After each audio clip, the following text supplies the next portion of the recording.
Welcome to Sean Williams Field. Andy Jennings with you on the Tiger Sports Network as we are getting ready for MCC Tiger Baseball as the sun seems to be just peering through the clouds here at Sean Williams Field as the Tigers host the Trojans of North Iowa Area Community College here this afternoon.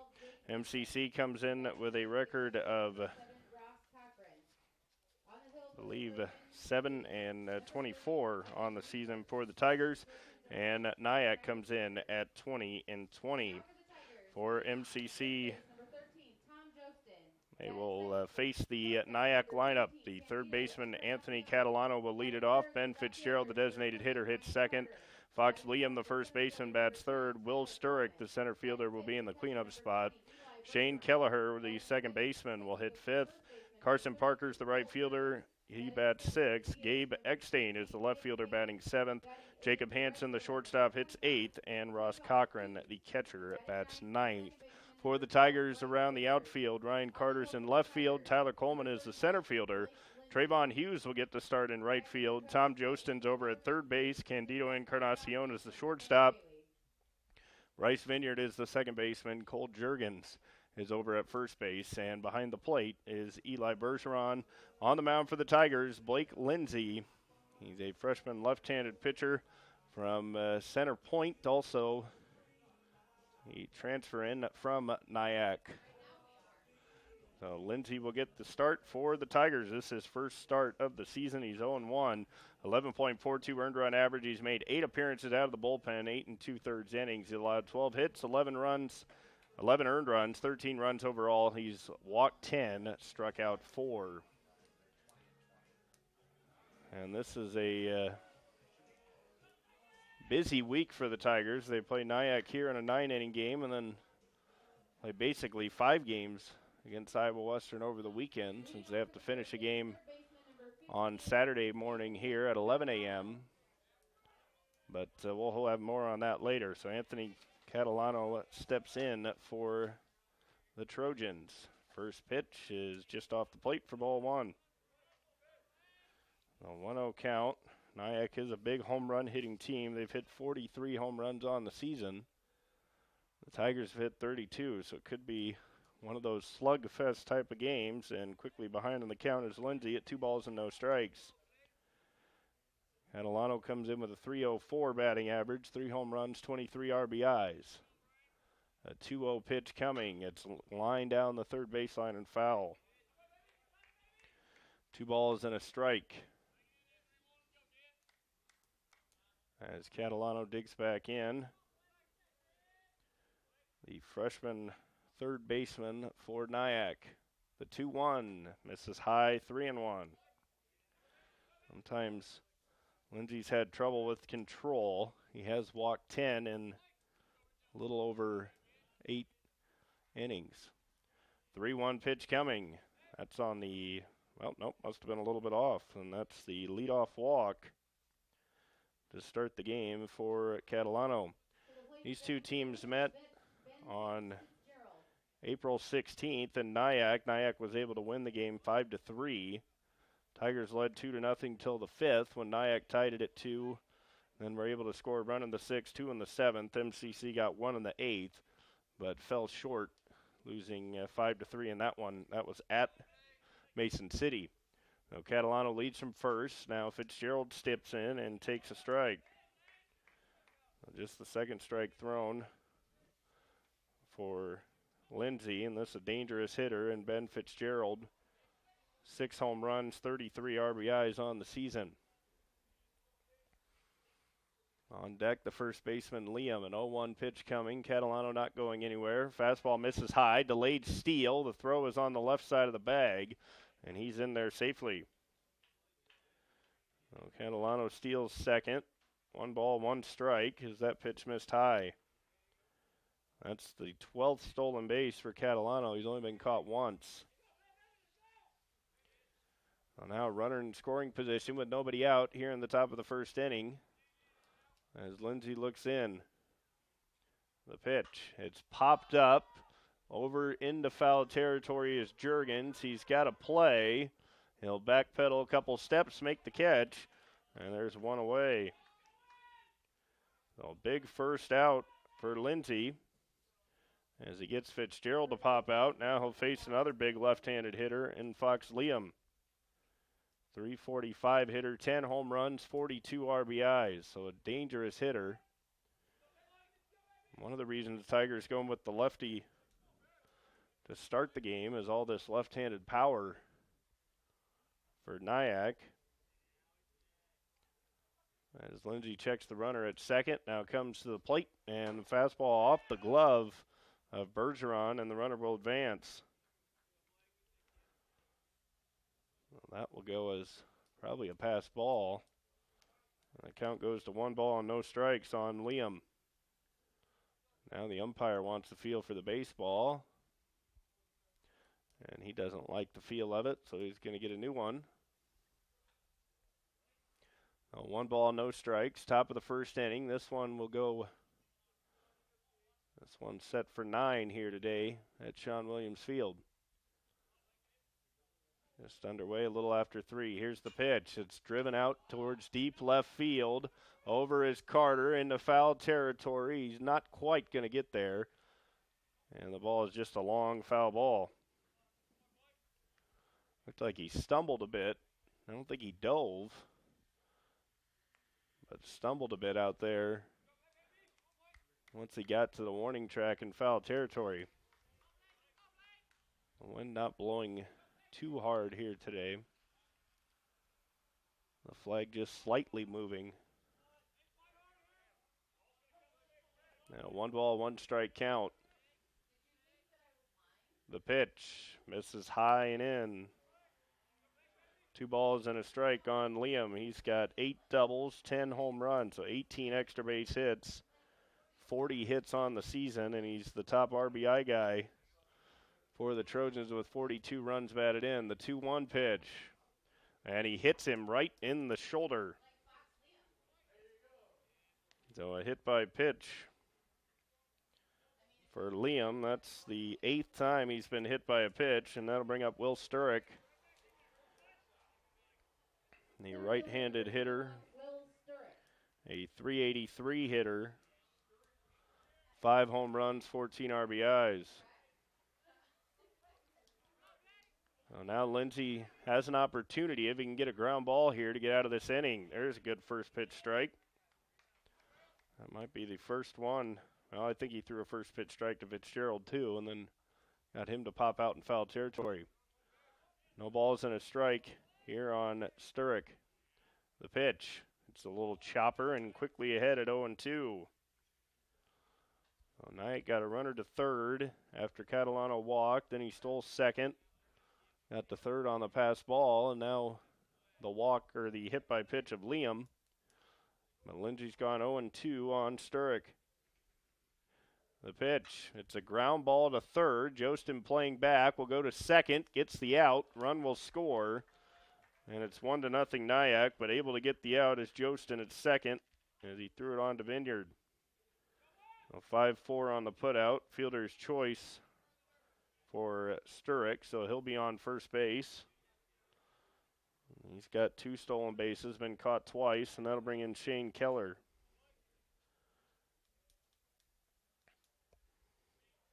As Lindsay trying to work his way out of this first inning. He's only given up the 1 run thus far, as Catalano scored on that fielder's choice. So the RBI for Sturrock, and it's 1-0 NIACC. The 0-1 delivery. There's a good breaking ball in on the hands. It's fouled off by Keller. Keller comes in with a .240 batting average. He's another guy that hits home runs, 6 of them on the season. He has also struck out 63 times. The 0-2 delivery, and he's just able to stay alive. 63 strikeouts for Keller. Well, this NIACC team will strike out a lot if you can get your pitch in the right spot. No ball, 2 strike count. Runner on first base is Sturrock. He stays put, and that breaking ball floats high. The count is 1 ball and 2 strikes. He can throw that same breaking ball he threw on, I believe it was the second pitch. Going down and in on Keller, probably will get him to swing over the top of it. Here comes the 1-2, and he strikes him out swinging. So Keller down on strikes. NIACC does get a run. No hits. No errors, and NIACC will leave one. So we've played a half inning. NIACC with a 1-0 lead here on MCC, as the Tigers will get their first crack at the plate. Tom Jostin will lead it off. He's at third base today. Candido Encarnacion, the shortstop, hits second. Ryan Carter, the left fielder, bats third. Tyler Coleman, the center fielder, hits in the cleanup spot. Eli Bergeron, the catcher, bats fifth. Cole Juergens, the first baseman, hits sixth. And Nick Hagan, the designated hitter, bats seventh. Trayvon Hughes, the right fielder, hits eighth. And Bryce Vineyard, the second baseman, bats ninth. Around the outfield for NIACC, Gabe Eckstein is the left fielder. Will Sturrock is in center field. Carson Parker's the right fielder. Anthony Catalano is over at third base. Jacob Hansen's the shortstop. Shane Keller is the second baseman. Fox Liam's the first baseman. And Ross Cochran is behind the plate. On the mound for the Trojans, Evan Reifert. He is 0-1 on the season as an 8.15 earned run average. He's made 4 starts, 9 appearances, 17 2/3 innings. He's given up 12 hits, 16 earned runs, 20 runs overall. Struck out 32, walked 34. He throws pretty hard, does this right-hander. Tom Jostin will lead it off for MCC. Tigers were able to snap their losing streak after dropping the first 3 games to Indian Hills in that series. They had a tough day here, but they had some opportunities to win those games, but the defense wasn't quite there. They were able to get the last one in Indian Hills at Centerville. We also want to wish congratulations to freshman pitcher Jake Metcalf, as he's been named the Iowa Community College Athletic Conference Division I Pitcher of the Week for his performance during the week of April 15th through the 21st. He threw 6 2/3 innings in 2 different appearances against NIACC. Metcalf pitched 4 important scoreless innings, which included 4 strikeouts. And against conference opponent Indian Hills, he threw 2 2/3 scoreless innings to seal the win for the Tigers. Also, we had some players commit to go on to other universities for the Tigers, as Tom Jostin, who will lead it off for MCC, is committed to play at the University of Central Florida next season. So he's headed to UCF. He's been a standout for MCC this season. And we'll have more on some of the other guys who've announced their commitment to college as the game goes on. 1-0 NIACC as we start the bottom of the first. Tom Jostin will stand in. He comes in with a 300 batting average exactly. 8 home runs, 20 RBIs. The first pitch from Reifert is a strike on the inside corner. He throws it. He's got a pretty good fastball, at least looking at the indication. The 0-1, and that's in there on the inside corner as well.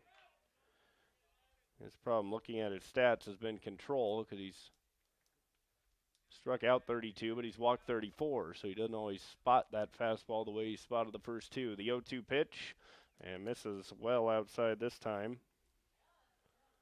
That one ran away off the plate. Jostin with 27 hits, 7 doubles, 1 triple, and the 8 homers. The pitch. Fastball misses high. 2 balls and 2 strikes. Candido Encarnacion is on deck. As Jostin trying to start off the first for the Tigers, and he swings and misses for strike 3. Well, the first out of the game comes on a strikeout, and that's the first strikeout for Reifert, as Encarnacion will stand in. Encarnacion has got his batting average all the way up to 380. He's really swinging a hot bat. The pitch. Fastball outside corner.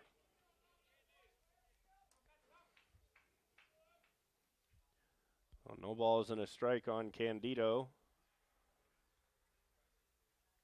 Yes, the 0-1. That one misses just away. I don't think we've even seen a breaking ball yet from Ryford. It's been basically all fastball. 1 ball, 1 strike. And Encarnacion drives one out to deep right center, but it's going to be knocked down, and the catch is made out there by Carson Parker. Well, that ball did not carry. The past few games we've had here, any ball that got high up in the air towards right center field almost seemed to carry out of here. That one just knocked down as Ryan Carter, another Tiger who committed this week. He committed to Southeast Missouri. So Carter's going to be headed to Southeast Missouri to continue his baseball career. Comes in with a .280 batting average. 1 ball, no strike count. He drives one towards the left side, knocked down by the third baseman Catalano. Long throw, and it's going to be close. And Liam's able to dig it out in a 1-2-3 inning for go the Tigers. So Ryford retires the side in orders. MCC gets no runs on no hits, no errors, and no one left on base. We've played 1 inning. It's 1-0 NIACC as we head into at the top of the second. It'll be Carson Parker, Gabe Eckstein, and Jacob Hansen for the Trojans. There's already, looks like, a right-hander starting to loosen for the Tigers in the bullpen. This is probably one of those bullpen days where you'll see pitcher maybe go 2 innings, maybe a few more if they get in a groove.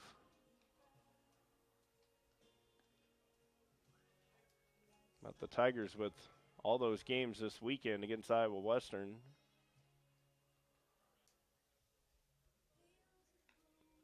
Probably not going to pitch too many of their big guns in this one. You're just hoping that Lindsay can get through 3 or 4 innings. They don't have to make it a complete bullpen game. Gave up just the 1 run in the first, and it came after the leadoff walk to Catalano. He got Fitzgerald to pop out in foul territory. He hit Liam with a pitch, then Sturrock grounded into the fielder's choice. And that scored Catalano. As Parker will lead off for the Trojans. First pitch is popped up high onto the infield, actually short out in left center. Encarnacion drifting back, and he'll make a nice catch. Made that look routine. And Encarnacion makes the catch. I don't know if he's expecting to be called off there, but he's able to range out and make a nice grab. That'll bring in Gabe Eckstein. Comes in hitting .533, but he's only had 15 at-bats, 8 hits. There's a pretty good pitch. Must have been a bit up. 1 ball, no strikes on Eckstein.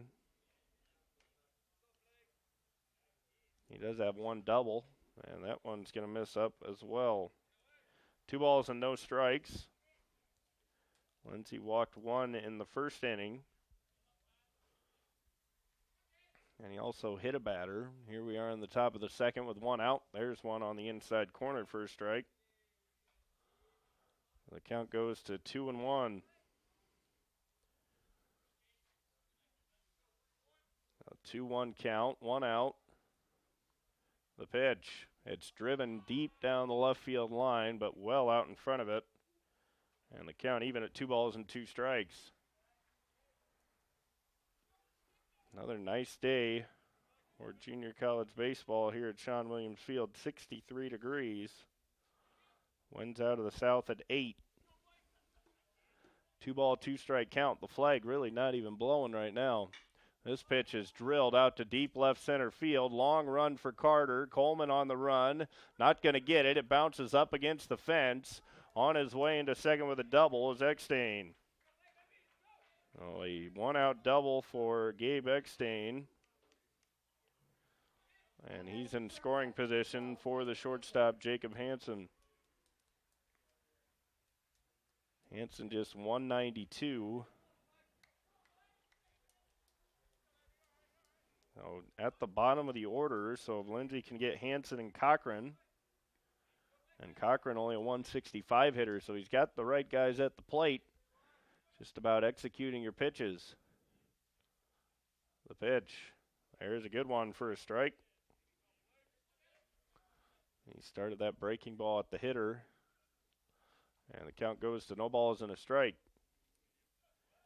Hansen, the shortstop, just 19 hits and 99 at-bats. The pitch. That one's in the dirt. Gets away from Bergeron, and the runner's going to go down to third. It's the second ball that has gotten away from Eli. And the count goes to 1 ball and 1 strike. That one was in the dirt, so that one more of a wild pitch, but probably a ball he feels he could have got to. The 1-1. It's driven out to left field. Over is Carter. That ball is carrying well down the line, and it's going to be gone for a 2-run homer. So the shortstop, Jacob Hansen, clubs his 3rd home run. And it is 3-0 at NIACC. That ball just got out of here as he hit it up in the air to left field. And Carter was on the run. It looked like he had a shot to get it, but just kept on carrying, and it barely goes over the fence. You can see the ball out there. Went about maybe 5 feet over the fence. But all home runs count the same. As that pitch misses down, 1 ball, no strikes. So 3-0 NIACC as they pick up their 2nd hit of the inning. And that'll bring in the catcher, Cochran. Lindsay misses high with a fastball, 2 balls and no strikes. On deck, the leadoff hitter, Catalano, walked. The 2-0 pitch. There's one in for a strike. 2 balls and a strike on Cochran. 165 hitter. 14 hits and 85 at-bats for the catcher. The 2-1 hits the outside corner with a breaking ball. 2 balls and 2 strikes.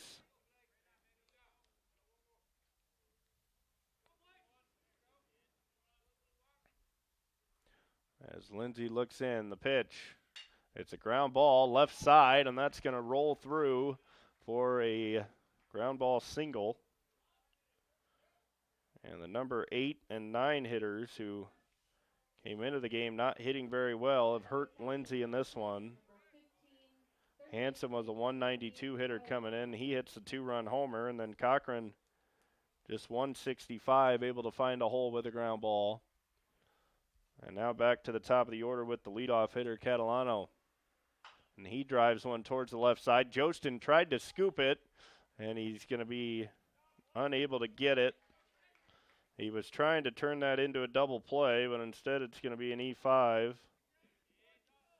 And everybody is safe, so and that'll bring in Ben Fitzgerald, who's got plenty of power himself. Now batting, Ben Fitzgerald. 6 home runs, 33 RBIs. He popped up in foul territory his first time. So key pitches here early in this ball game, only the top of the 2nd.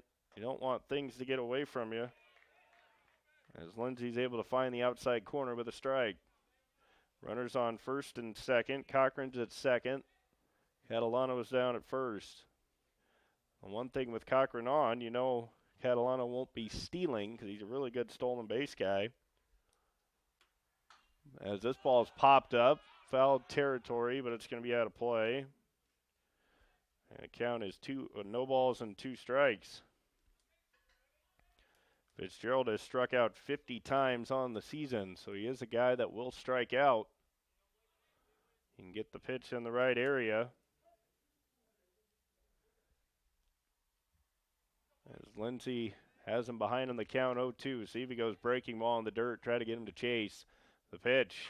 And it's inside, driven out to deep right field. Hughes back on it. He's going to have a play. He'll make the catch in right center field. The runner at second will tag. He'll make it to third standing, but 2 away in the inning. So Hughes able to make the catch out there in right center. Staying at first is Catalano. Cochran goes to third base, and now with runners on first and third, you got to expect that Catalano will be stealing.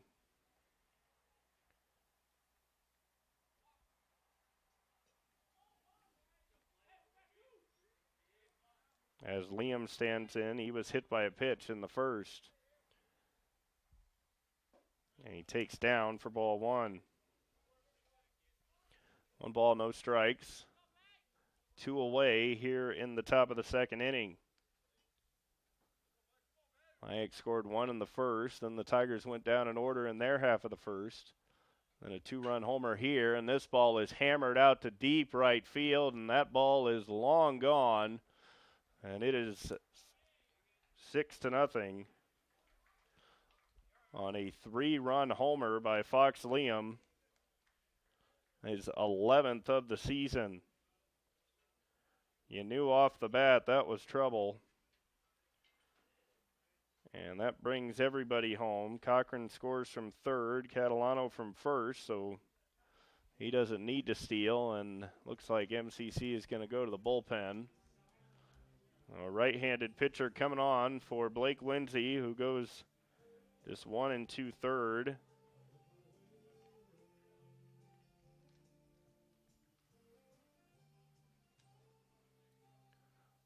Looks like it'll be Michael Verlee who will take over for the Tigers as Lindsay's unable to get out of the second inning. For the Tigers, number 29, Michael Verlee. And Verlee will take over. So MCC goes to the bullpen here in the second. 6-0.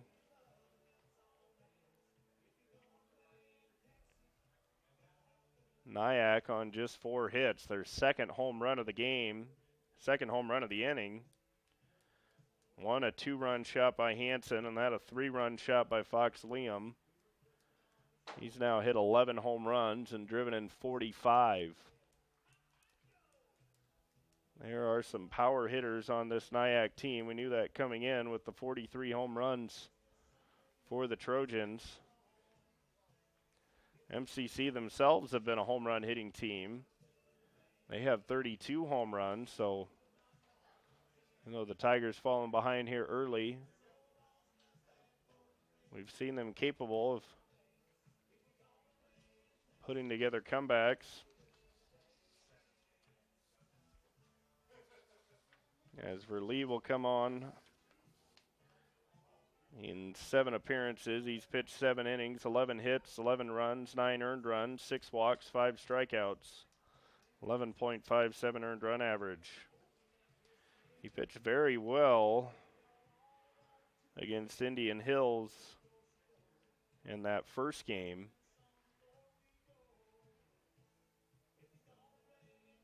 That was here on, I believe it was last Friday. He pitched pretty well against the Falcons in relief of Jacob Everhart. The Tigers will need some innings out of him here against NIACC, trailing 6-0. Andy Jennings with you on the Tiger Sports Network.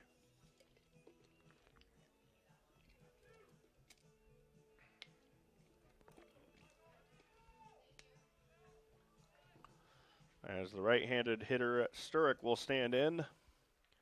He reached on a fielder's choice back in the first. This is the 8th man to bat in the inning. And it's a right-handed pitcher, Verlee. The pitch misses inside with a fastball. 1 ball, no strikes. Not a bad idea to try and get it inside like that, because power hitters like to lean out over the plate. If you can back them up, then you can throw your breaking ball away just like that. A swing and a miss. 1 ball, 1 strike. Sturck with 5 home runs, 14 RBIs on the year, and he's hitting the back. Sturck hitting the back by a breaking ball. And the second hit by pitch for the Tigers. And now Shane Kelleher will stand in. The second baseman struck out swinging to end the first inning. And Verlee will try and get him here to end the second.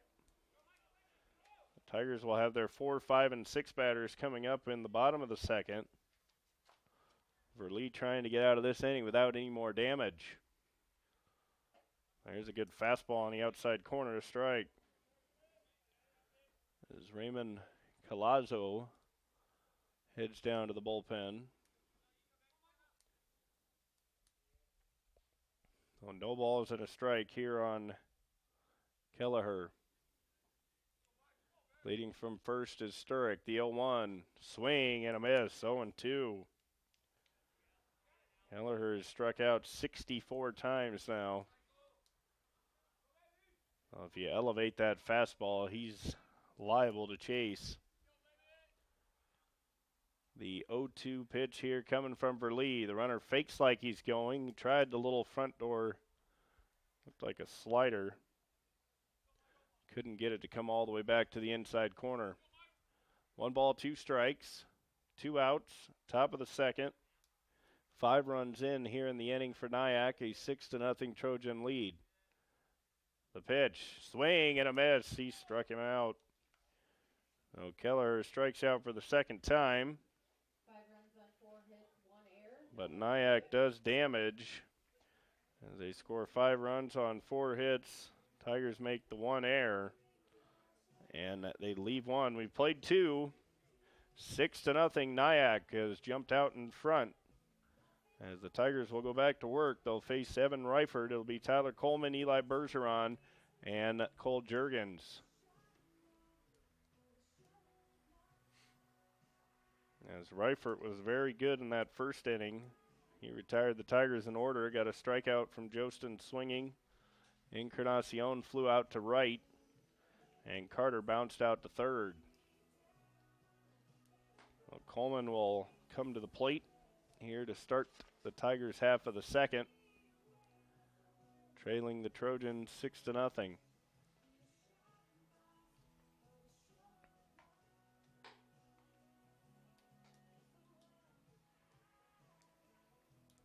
Coleman has been pretty red hot himself. He's got his average up to 290, and his RBI production has been big. He's driven in 22 runs now. He's hit 4 home runs on the season.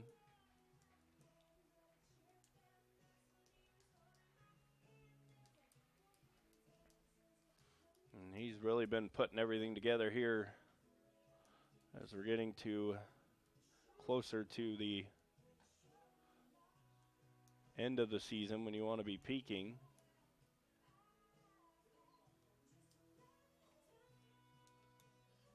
As Reifert fires one in there, and Coleman is set to lead it off. As Coach Everman hoping for an offensive response here from the Tigers. We've seen them respond all year when they've fallen behind. They usually don't just roll over. As the first pitch is on the outside corner, strike. Looked a little bit outside, but must have caught the edge. No balls and a strike on Coleman. The 0-1 delivery. There's a breaking ball that misses away. 1 ball, 1 strike.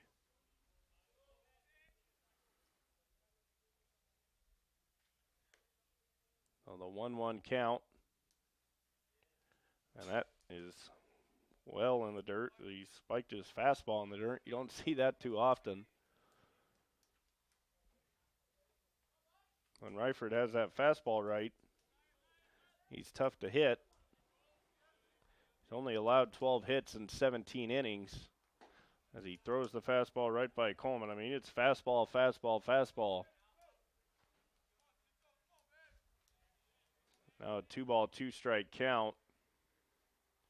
Does he throw another fastball here? Does he try and throw a breaking ball? He didn't really even seen a breaking ball. There's one. And he just missed low. That was a pretty good looking pitch. And the count is full at 3 balls and 2 strikes. On deck is the catcher Bergeron.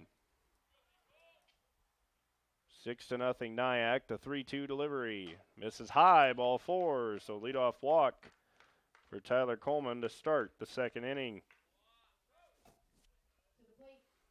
And that'll bring in Eli. Comes in with a .309 batting average. 1 home run, 17 RBIs. As Reifert checks Coleman, now coming to the plate, and it's popped up and back now to play. Reifert having to pitch out of the stretch here for the first time with Coleman on base. No balls and a strike as the catcher Torrey Alba is warming up the bullpen pitchers today, headed down to the bullpen again. The 0-1, there's a breaking ball in the outside corner. No balls and 2 strikes. You have a good fastball. If you start being able to put your breaking ball in the corners too, it makes you almost unhittable. Here's a pickoff throw to first, and back easily is Coleman.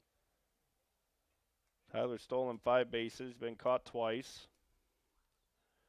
That walk was his 6th. As the 0-2 pitch coming from Reifert. And he strikes out Bergeron swinging. He got to gear up for the fastball, and he got what appeared to be their breaking ball, maybe a changeup. I think it was the breaking ball. First out here in the second. Second strikeout for Reifert. That'll bring in Cole Juergens, as he is 2 for 21 coming into today. So he's looking to get a big hit here. The Tiger first baseman.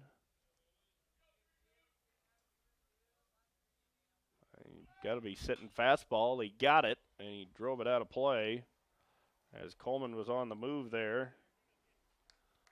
Count goes to no balls and a strike on Cole Juergens. Juergens, a freshman from Beatrice, Nebraska. Behind in the count at 0-1. Now another throw over, and Coleman back standing again. If he's going to be on the move again. On deck is the designated hitter, Hagen. The 0-1 delivery coming here. Checks the runner a couple times. Here's the pitch, and misses down and away with a fastball. 1 ball, 1 strike. Juergens trying to work the count.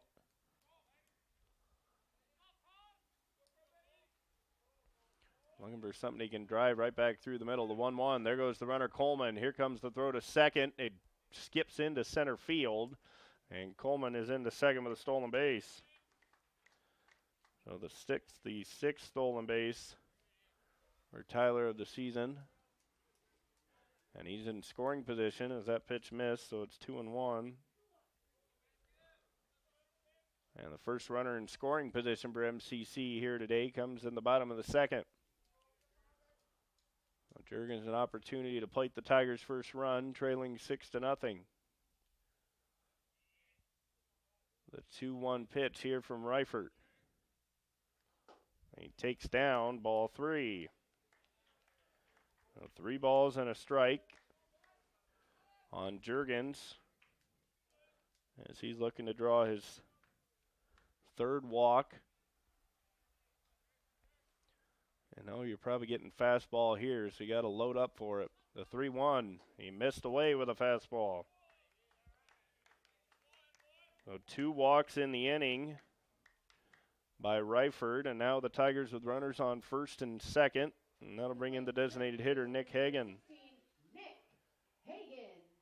Hagan comes in with a .262 average, 3 home runs, 16 RBIs.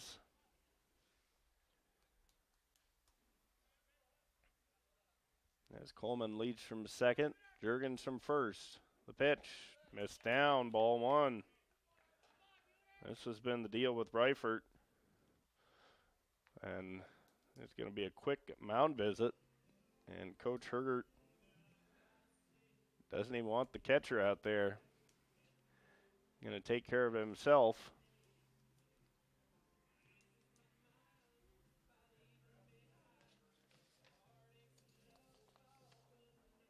NIACC coached by Travis Hergert. And he made a quick visit out there. And 1 ball, no strike count on Nick Hagan. You don't see that often where just told the catcher to stay put. Runners on first and second, 1 out, bottom of the second inning. Here's the pitch. Missed away, 2-0. Well, Ryford has now thrown 5 consecutive balls because the first pitch he threw to Juergens, he fouled out of play. 2 ball, no strike count. Missed again, 3-0. 6 straight balls now from the sophomore right-hander from Wilton. 3 ball, no strike count on Hagan. He's probably taken all the way. On deck is Trayvon Hughes.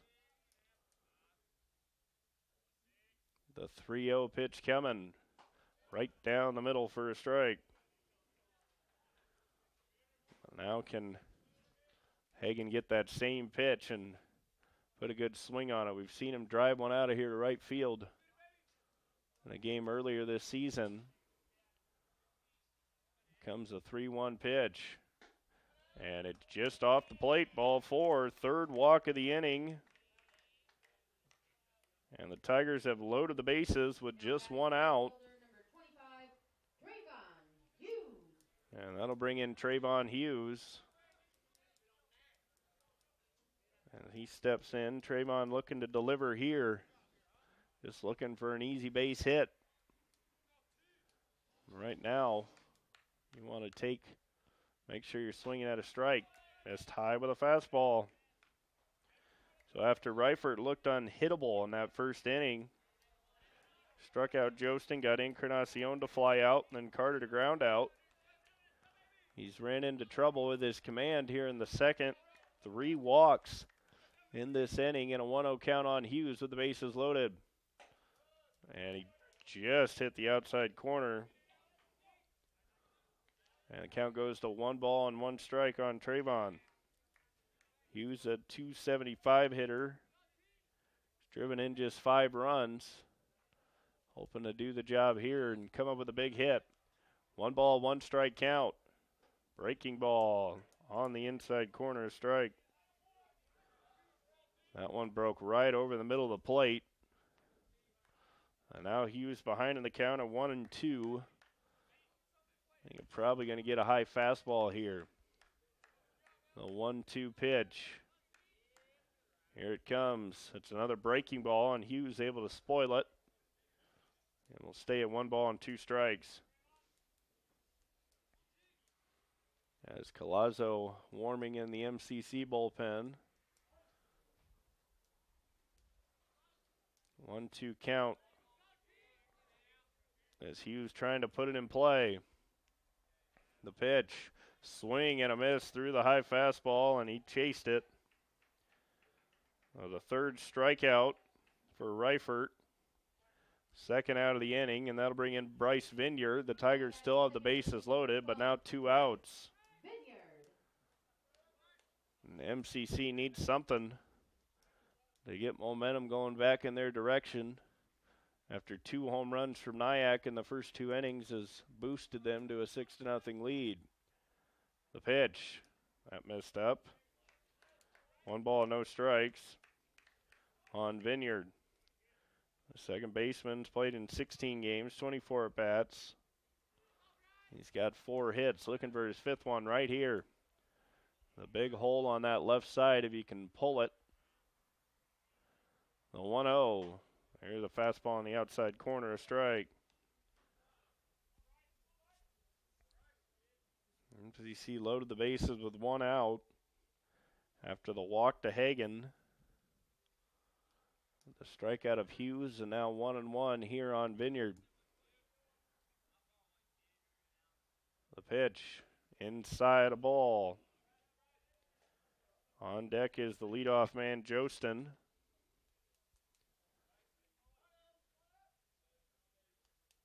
As Vineyard trying to come through here in the bottom of the second. Ryford a long look in. They keep with the fastball or throw the breaking ball. Right down the middle with a fastball. And Vineyard a little mad at himself there as he took that one. 2 ball, 2 strike count. 2 outs, bases loaded. You get it to a 3-2 count, then you can put the runners in motion. Here's the pitch. He takes away. Oh, wow. That looked outside from here, but strike 3 called. 4th strikeout of the game, 3rd out of the inning. And we'll head to the top of the 3rd. We've played 2. MCC trailing NIACC 6-0 here on the Tiger Sports Network.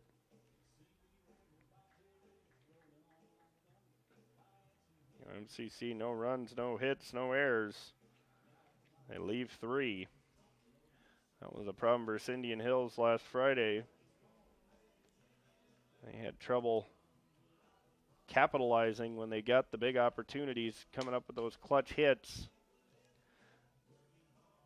And unfortunately, that's the case here, although from up here, that pitch looked a little bit outside. But it's the way it goes. Strike 3 called. NIACC will have Carson Parker, Gabe Eckstein, and Jacob Hansen coming up in this 3rd inning. Burley goes back to work. The Tigers kind of with a bullpen game here.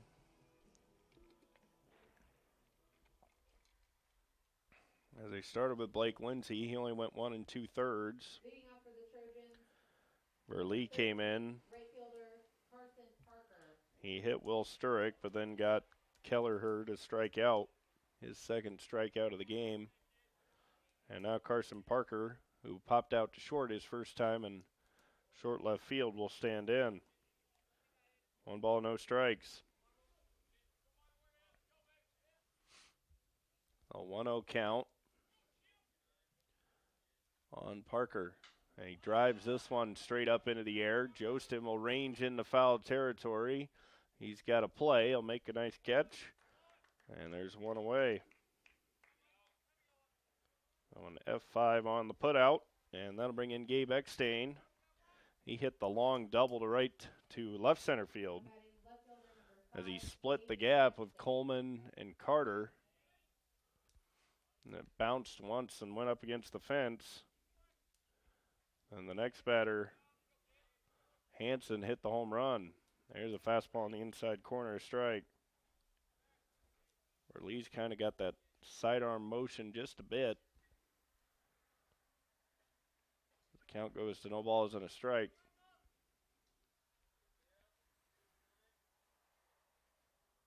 He tries to throw the slider on the inner half and missed too far in. 1 ball, 1 strike. Eckstein 1 for 1 with that double.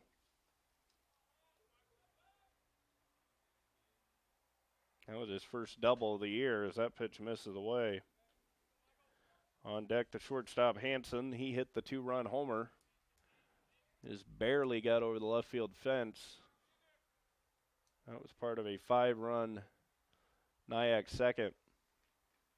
Ground ball towards short. It hit the mound, and nice play. Encarnacion spins, throws, and he got Eckstein. That ball took off after it hit part of the mound, and Encarnacion still able to make the play. And there's 2 down here in the third. So Burley 1 out away from retiring the Trojans in order for the first time today. And getting the Tigers back to the plate, where they'll have the leadoff hitter, Tom Jostin, to start it off in the bottom of the third. As the pitch is fouled straight back by Hansen. Caught one of the poles out there. 0-1 count. Hansen hit the home run, his third of the year. Just drove it down the left field line and just carried out of here. Just missed off the plate. Bergeron tried to bring it back in. And the count is 1-1 strike. This is the count he hit the home run on. It was the 1-1 pitch.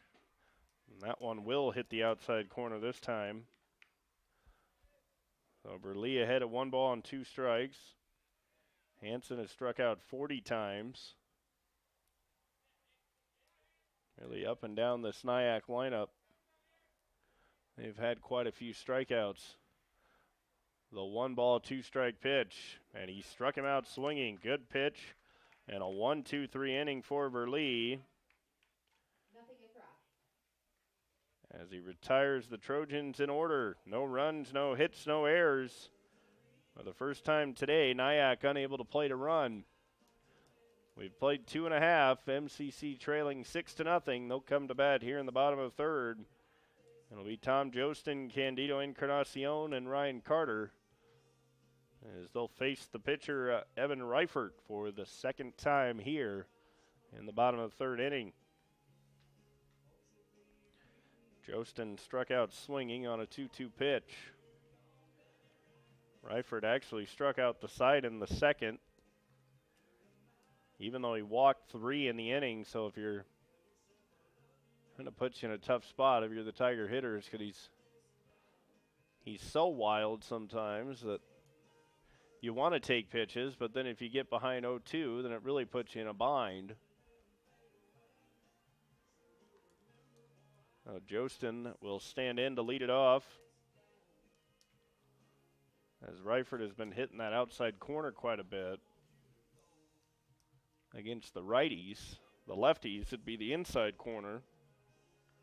And he started to mix in a little bit of a breaking ball, but not too much of one. Mostly been a fastball guy. He did strike out Bergeron on the breaking ball.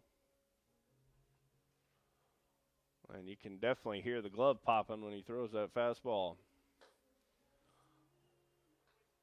Well, he does bring some heat.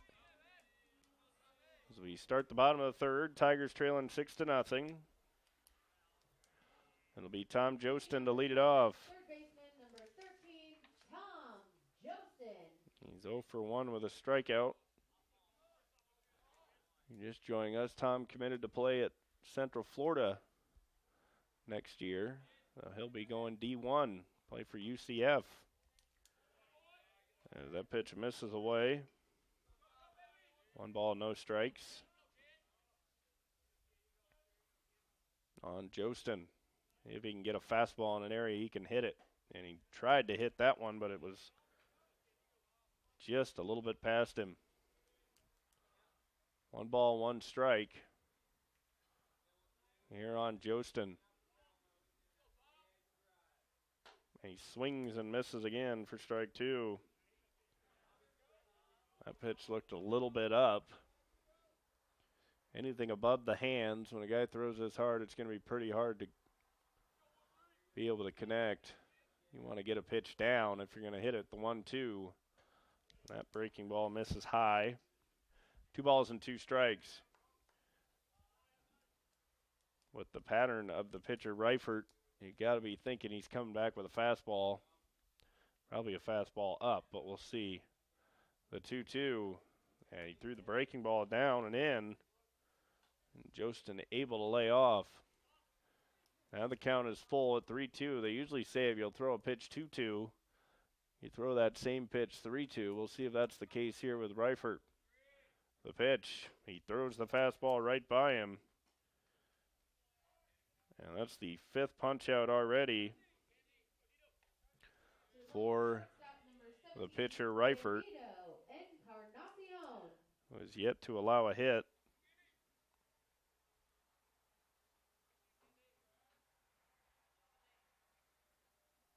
And there's the first out of the 3rd as Encarnacion stands in, takes the ball low. He flew out to right field. It carried pretty well, but a little bit short of the warning track. 1 ball, no strike count. He drives this one out to deep left center field. Long run, looking up, still carrying, and that ball is going to be out of here. Encarnacion gives the Tigers their first hit. It's a solo home run, and it's 6-1 as he kind of had a feeling he got all that one. And he fired up his teammates as he drives one out of here over the center field fence. As he got all of that one, Candido, that's his 5th home run. See if that gets to Reifert. As the next pitch, he fires a strike. That was after a 1-0. It was on a 1-0 count. The Tigers get their first hit and first run. Man, that's nasty there. A slider hits the inside corner for a strike. No balls and 2 strikes on Carter. 1 out here in the 3rd. 6-1 NIACC. Fastball misses high and away. On deck is the center fielder Coleman. He walked. Carter grounded to 3rd in the 1st. He's 0 for 1. And he's now 0 for 2 as he strikes out swinging. 6 punch outs. Now batting center fielder number 10. And that'll bring in Tyler Coleman. He worked a 3-2 count before walking, stole second base. He got to third base, but was stranded there.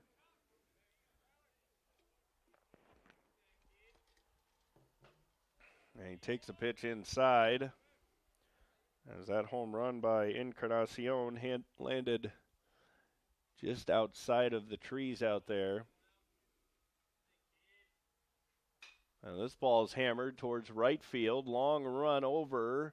And the right fielder can't see it. It's going to drop in as Parker couldn't pick it up. And it's down for a double for Tyler Coleman. He was ranging over towards the foul line. And you could see that he couldn't tell where the ball was. And Coleman doubles, and that'll bring in Eli Bergeron as the Tigers trying to put together a 2-out rally here. Bergeron's driven in 17. He struck out swinging in the 2nd.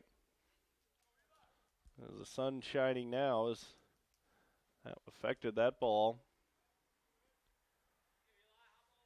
As Reifert's pitch hits Bergeron right in the helmet. And we'll see if he's going to be okay. As Coach Everman and the MCC trainer all over him. As that got Bergeron right in the helmet, and that was a fastball.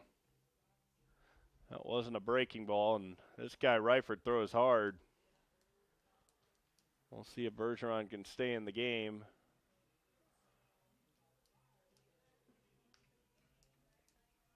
Six to 1 NIACC, 2 outs here in the bottom of the 3rd as Cole Juergens will stand in.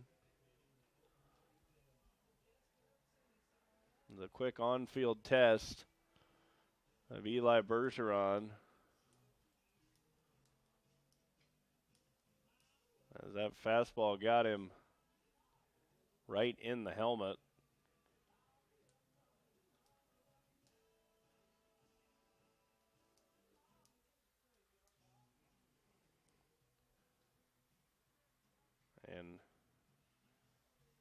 Doing a little concussion test here.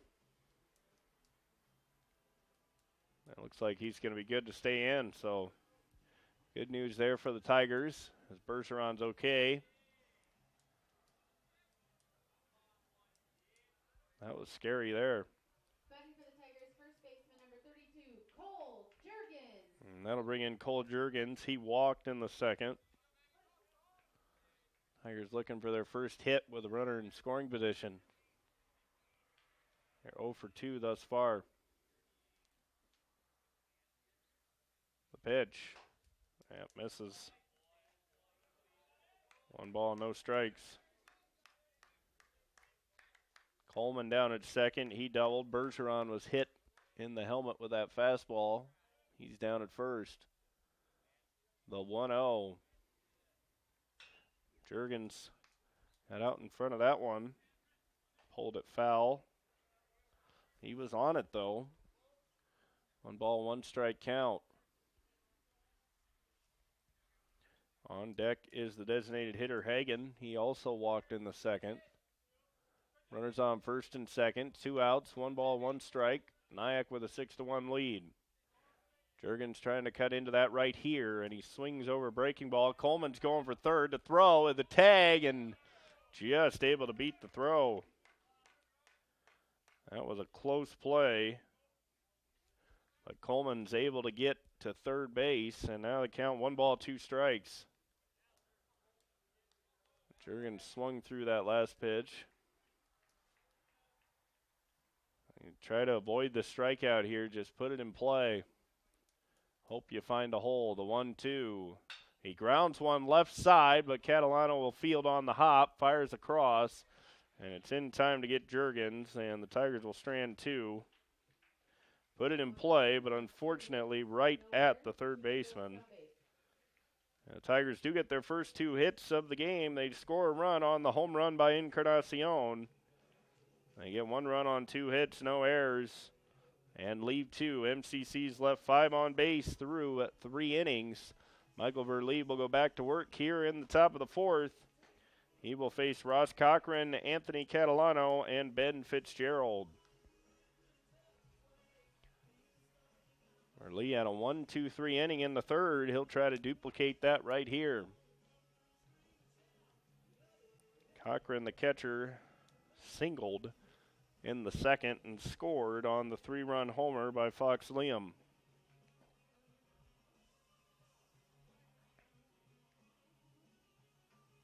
Couldn't quite see where that one landed, Liam's home run, but it was well out of here to right field. You could tell when Hughes just stopped and watched it leave the yard. That home run came against Blake Lindsay back in the 2nd inning. Verlee came on, got the final out of that 2nd inning. Now he's pitched an inning and a 3rd thus far. Tigers do have action in the bullpen. That's the lefty, Raymond Colazzo, pitching down there. NIACC does not have any action. Looks like a pitcher might be stretching over there, but nobody throwing. Verlee will try to retire his 5th consecutive batter. And he misses away for ball 1. 1 ball, no strikes. NIACC scored a run in the 1st on a fielder's choice, a ground out by Sturek. And then the 2 home runs in the 2nd inning. And quickly 2 balls and no strikes. A 2-run shot by Hansen and the 3-run shot by Liam. 2 ball, no strike count. Ground ball to second. Vineyard had to come up on him, and it's going to be an error. And an E4 for Vineyard, and Cochran is on for the leadoff hitter, Catalano. 2nd error for the Tigers, and that's been a problem here lately, where they're just struggling a little bit with their fielding. The other day it was mostly throwing, but this time It was a hard hit ball, but and you couldn't quite. It did take a bad hop, but just kind of skipped away from him. No balls and a strike on Catalano. Cochran leading from first. As Verlee comes with the pitch, and the breaking ball is hit high and deep out to center field. Coleman racing back towards the wall, leaps up, can't get it. Ball bounces in front of the fence, long throw in, cut off by Encarnacion, and there's runners on second and third with nobody out for NIACC here in the fourth. As Catalano doubles, Cochran goes to third. And that'll bring in the designated hitter, Fitzgerald. He's popped out to first base in foul territory. And he flew out to deep right center field.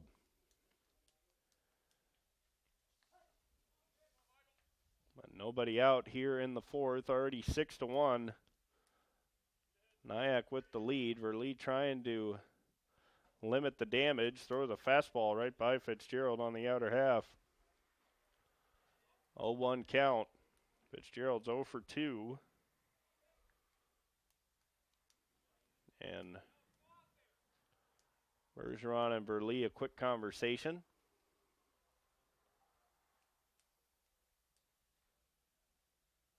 Just to make sure they're on the same page with the dangerous Fitzgerald at the plate. He has struck out a lot, but he's also a powerful hitter. He's had 16 doubles, so he's an extra base power hitter. 24 extra base hits for Fitzgerald. The 0-1 inside and a good catch by Bergeron. I thought that was going to get by him. 1 ball, 1 strike.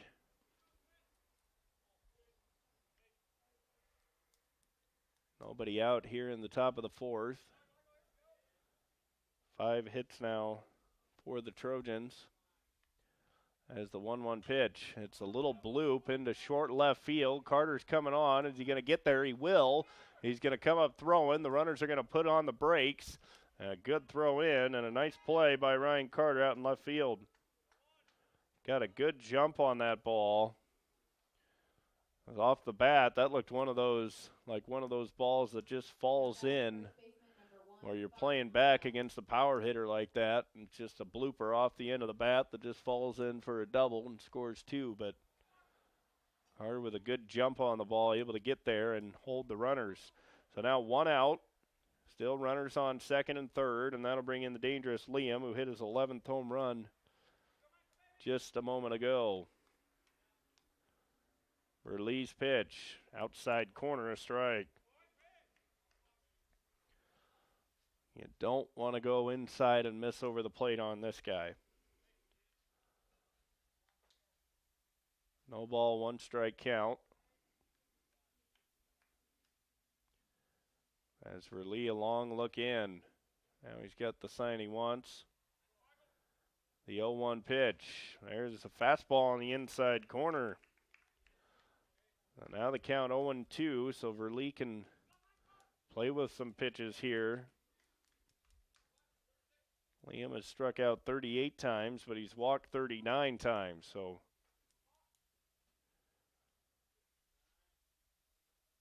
here comes the 0-2 delivery. As Verlee try to get him to chase something in the dirt. The pitch, he does, and Liam lays off. That pitch probably a little bit too far off the plate, but you have pitches to work with. On deck is the cleanup hitter, Will Sturrock. 1 ball, 2 strike count. Down at third base is the catcher, Cochran. Second base is the third baseman, Catalano. Catalano doubled to deep center. 1 ball, 2 strike pitch coming here. This will be a big out for Verlee if he can keep those runners at second and third. The pitch, it's low. 2 balls and 2 strikes. So now you do have a base open, so if you want to try and force Liam to either chase or pitch around him, there is that possibility. The 2-ball, 2-strike pitch.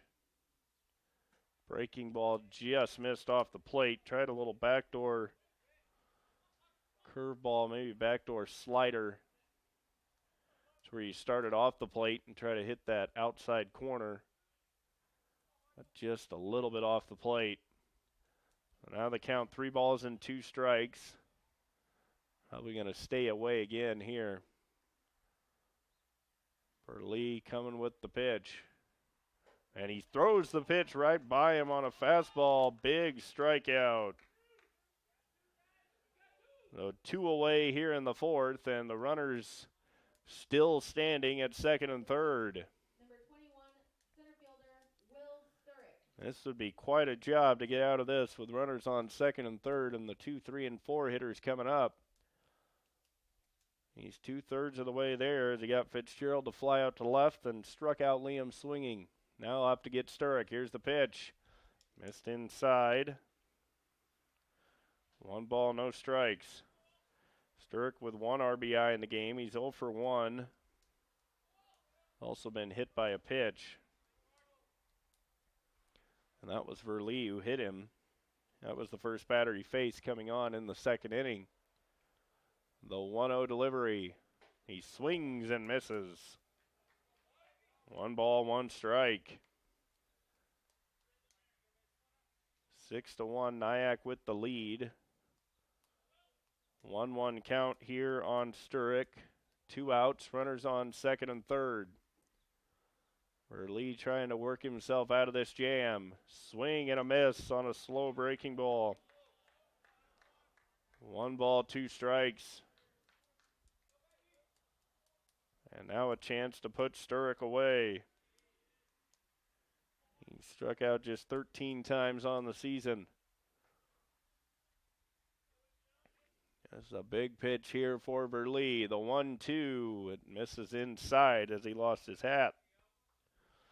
2 balls and 2 strikes.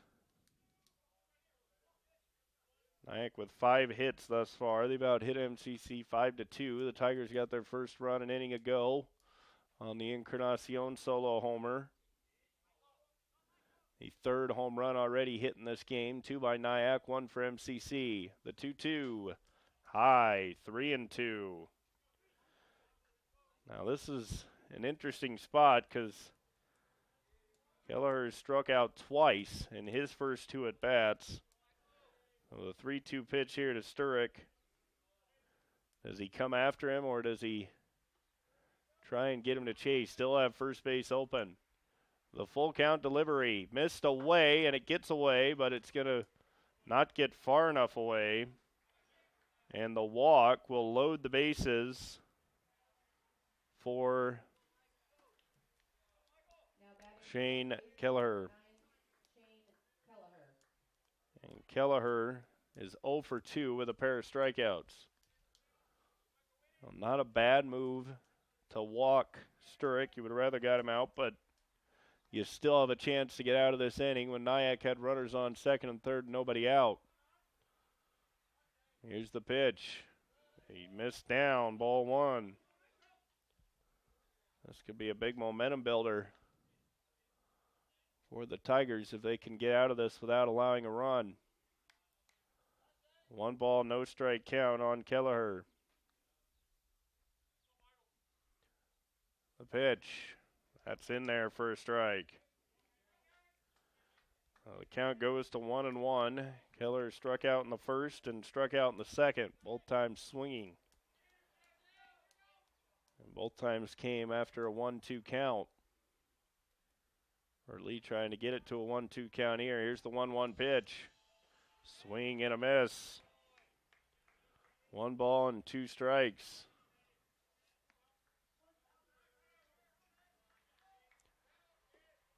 A 1-2 count, so Verlee just 1 strike away from working himself out of this jam.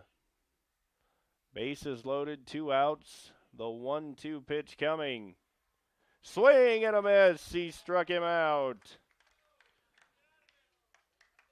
So the strikeout by Verlee and no run score for NIACC. No runs, 1 hit, 1 error. The Trojans leave 3 in the 4th. Big time pitching there for Burlee. As NIACC looked like they were going to extend their lead, already leading 6-1. They had runners on second and third, nobody out. Burlee gets a pop out from Fitzgerald, strikes out Liam swinging, walks Sturrock, and then strikes out Kelleher swinging to work out of the jam and keep the game at 6-1. That's pressure-packed pitching right there for Burlee. The sophomore from Denver, Colorado. Transferred in from Hastings College. Well, now can the Tiger offense get going? It'll be Nick Hagan, Trayvon Hughes, and Bryce Vineyard. Hagan walked, Hughes and Vineyard each struck out in the second.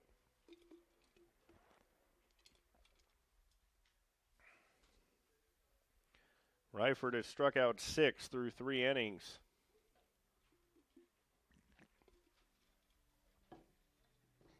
He's also only allowed just the 2 hits. And the 1 run came on an Encarnacion solo homer. Interesting because the doubleheader last Friday was, I think, the first time in a long time that we had an MCC doubleheader end with no home runs for either team between Indian Hills and the Tigers.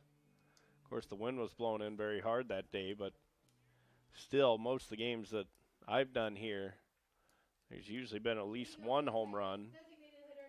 And today we've already seen 3 home runs between the teams. 1 for MCC, 2 by NIACC. When the wind's blowing out to left or not blowing out, which is really not moving at all right now, the ball can fly out of here as that fastball hits the outside corner. The ball's on a strike on Hagan. He worked the walk in the second that loaded the bases with 1 out. MCC was unable to score. As Hagan off the end of the bat with that breaking ball. He's behind in the count and no balls and 2 strikes. Bottom of the 4th inning. This one set for 9 here. As the 0-2 and Hagan strikes out swinging. 7 punch-outs now for Ryford. And that'll bring in Trayvon Hughes.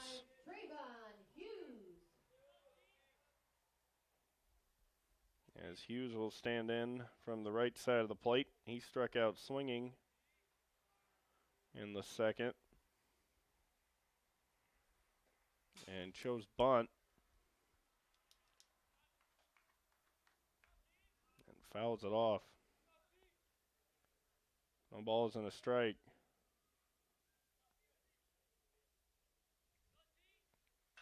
Pops this one up right side. It's going to be out of play. Oh, an 0-2 count on Hughes.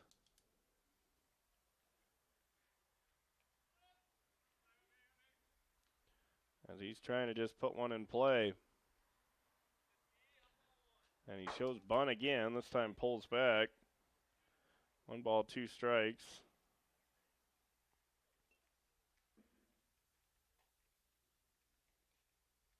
On Trayvon Hughes. 1 out here in the bottom of the 4th. 1-2 count on Hughes, just trying to put one in play. The pitch from Ryford. Ball back up the middle, and that's going to go through for a hit. Trayvon Hughes with a 1-out single. And that'll bring in Bryce Vineyard, the second baseman, struck out looking. With the bases loaded, that was a tough call. As Hughes now at first, we'll see if he does some running. He's only got 1, well, he's got 6 stolen bases, the most for the Tigers. Well, he's now tied with Tyler Coleman, who got his 6th stolen base earlier. I think he stole 3rd, though, too. So Coleman now has 7. So if Hughes wants to tie up Coleman, he needs a stolen base here. And Reifert knows his speed, so he's keeping him close at first base. So Hughes over at first after the single. Third hit for the Tigers. And that pickoff, and Hughes is out. The throw over, and Trayvon Hughes is picked off, but so a pickoff throw. Oh, that'll go actually as a caught stealing. And there's a fastball in the outside corner. So instead of a runner on first with an out, now there's 2 outs as Hughes is picked off. The 0-1. That breaking ball misses. 1 ball, 1 strike. On deck is Tom Jostin in the top of the order. He struck out twice today. As Vineyard looking to get a pitch he can handle. That pitch misses high and tight. 2 balls and a strike. Vineyard, a sophomore from Bloomfield. As the 2-1 pitch coming. That pitch hits the outside corner. Strike 2. 2 balls and 2 strikes.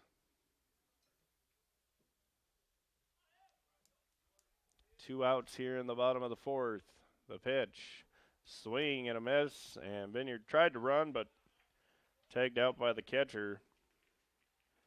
And that is 8 strikeouts for Evan Reifert.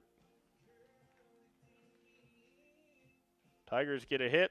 No runs, no errors. No one left on base. We've played 4 innings. NIACC with a 6-1 lead on MCC. We start the top of the 5th. It'll be Carson Parker, Gabe Eckstein, and Jake Hansen. Andy Jennings with you on the Tiger Sports Network, along with Isaac and Dakota on graphics and camera. MCC trailing 6-1 as we start the top of the 5th. NIACC had a run in the first, 5 in the second. 2-run homer, 3-run homer.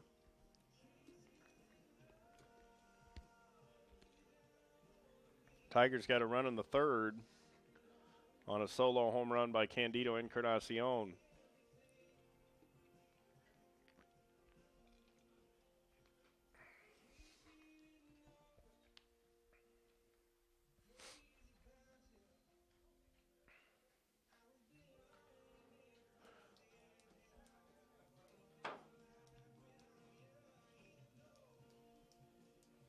As Verlee has come on and done a nice job on the mound for MCC.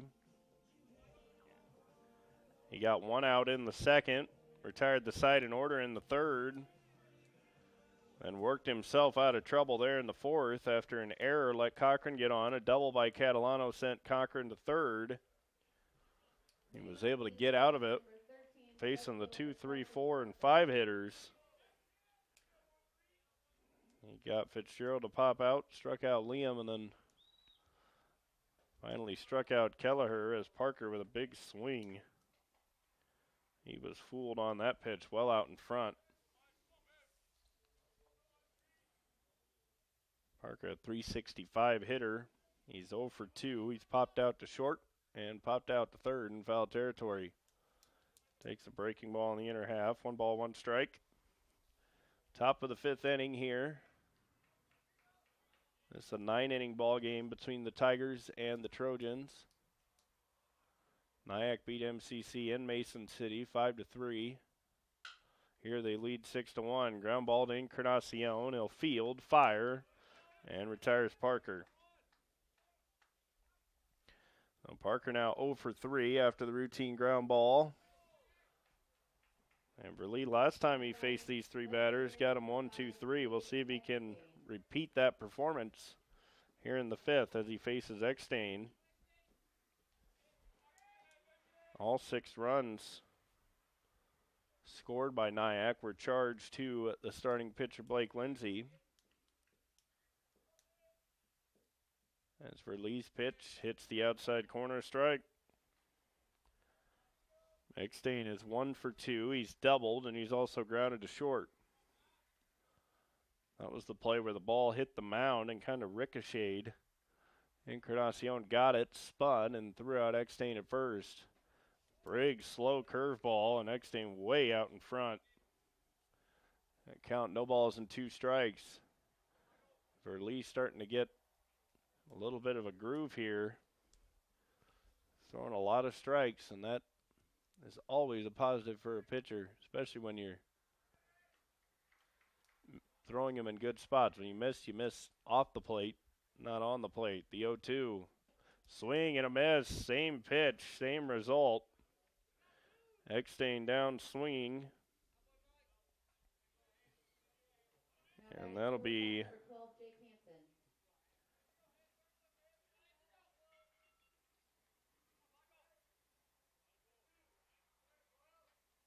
fifth strikeout for Verlee since he came on. So quickly 2 outs here in the NIACC top of the 5th. Fastball outside corner, a strike. Verlee is getting into a groove. Hansen hit the 2-run homer in the second. That made the score 3-0 at the time. He just kind of drove it down the left field line. It just made it over the fence. And that pitch misses in the dirt. Misses everybody. Is the umpire able to get out of the way of that one? 1 ball, 1 strike. Hansen 1 for 2. He struck out swinging, and he hit that 2-run homer. As for Lee looking to retire the side in order for the second time today. He did it in the 3rd. Can he do it here in the 5th? Swing and a miss. 1 ball, 2 strikes. And with all the games the Tigers have to play this weekend, to get this performance from Burley is very nice for MCC. He's trying to finish up his 3rd inning. And he does right there as he throws a beautiful backdoor breaking ball, strikes out Hansen. 6 punch-outs now for Verlee as he retires NIACC in order. No runs, no hits, no errors, no one left on base. The pitching has settled down. Now MCC's got to get their bats going. It'll be Tom Jostin, Candido Encarnacion, and Ryan Carter. Top of the order, 1, 2, and 3 coming up. Against Evan Reifert, who's been locked in. He struck out 8, allowing just 3 hits and the 1 run, that home run by Encarnacion. Jostin is 0 for 2 with a pair of strikeouts.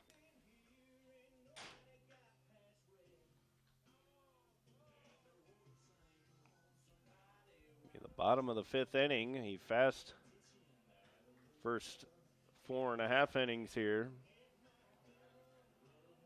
All the runs but 1 have been scored on home runs.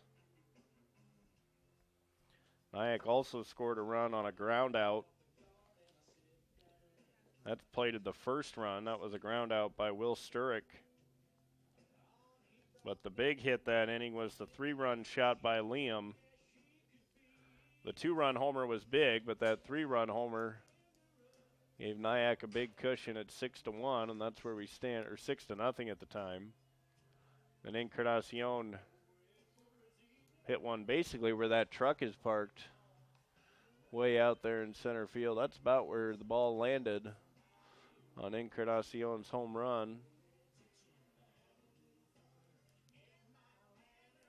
I don't know if I'd be gutsy enough to park out there, but some people are.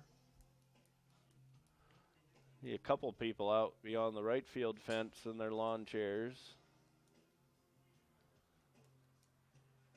Just a beautiful day for a baseball game. Tigers trailing 6-1 as we start the bottom of the 5th. It'll be Tom Jostin to lead it off. Leading off for the Tigers, 3rd baseman number 13, Tom Jostin. Jostin has struck out in his last 2 at-bats. He's now struck out 33 times. A pitch from Reifert straight into the dirt for ball one. 1 ball, no strikes here on Jostin.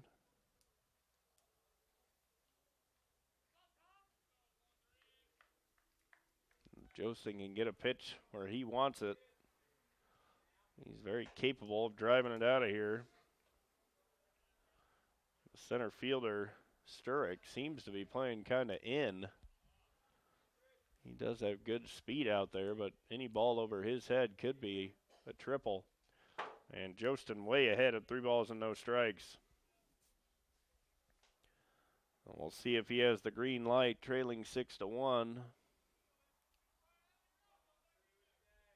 Jostin, one of the top hitters for the Tigers, the top power hitter. And he takes a strike on the outside corner. Probably had the green light, but only if it came down into his zone. Some guys like to swing 3-0, some guys don't. Just depends. So good start to the 5th for MCC. And that'll bring in Candido Encarnacion, who hammered a home run over the center field fence his last time. Candido Encarnacion. His 5th of the year.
2 balls and no strikes.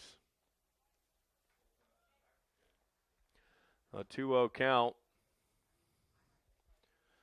With Encarnacion looking for a fastball, a chance to maybe drive another one out of here and make it a 1-run game. The pitch, and he able to hold up. But that's on the outside corner. 2 balls and a strike on Encarnacion. Now the 2-1 pitch. He missed high and away, 3-1.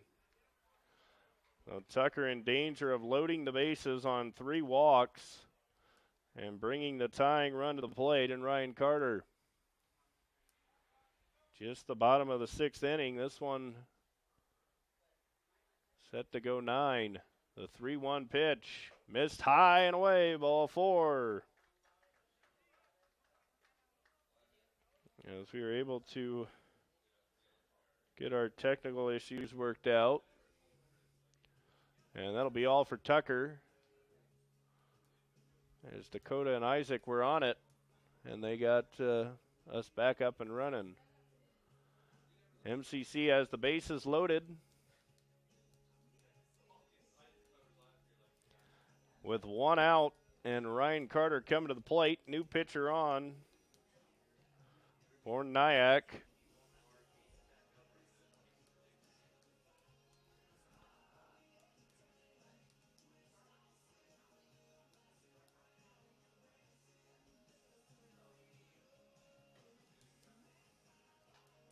It'll be number 11 coming on to pitch for the Trojans. That is Chase Rath. He has made 6 appearances, 3 starts, 1-1, 19 and a third innings, 13 hits, 10 runs, 5 earned runs. He's struck out 25, walked 13. He's got an ERA of 2.33. NIACC not messing around, going with one of their bigger arms here. With the Tigers having the bases loaded in the bottom of the 6th inning.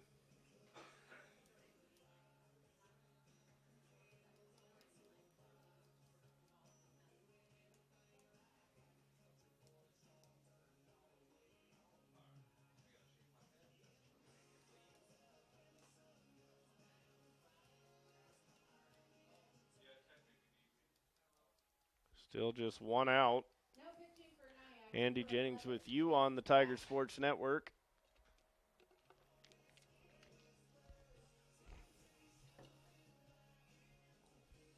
As Rath comes on, I believe Rath pitched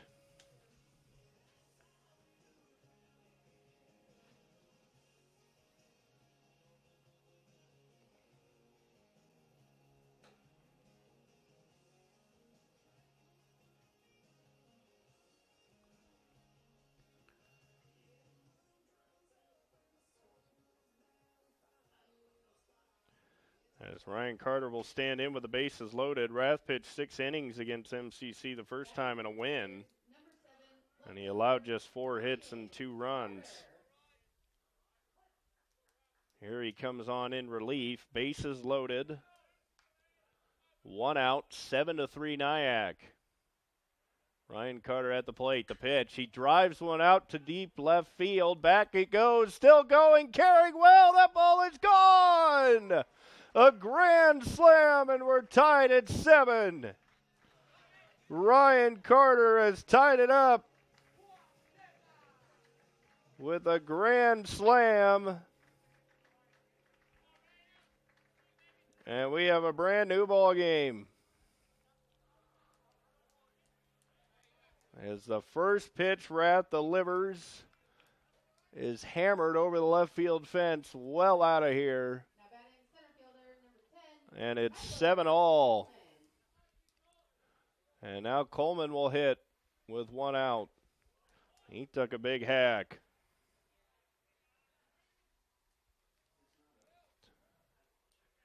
Tigers trailed 6-0, and then 6-1.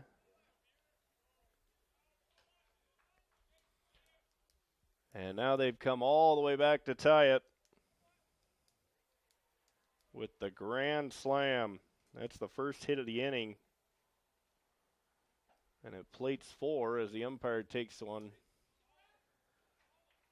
1 ball, 2 strikes. The catcher is going to give him a little time to shake that one off.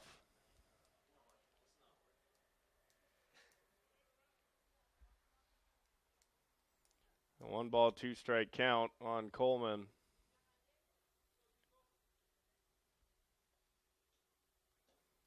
And that missed away. 2 balls and 2 strikes.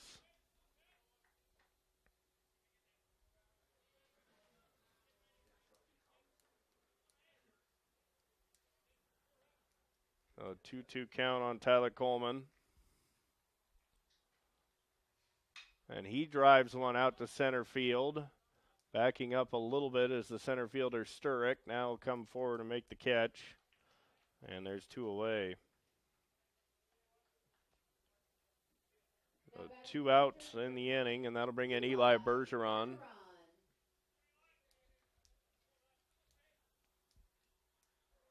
As Bergeron stands in with 2 outs, 7 all.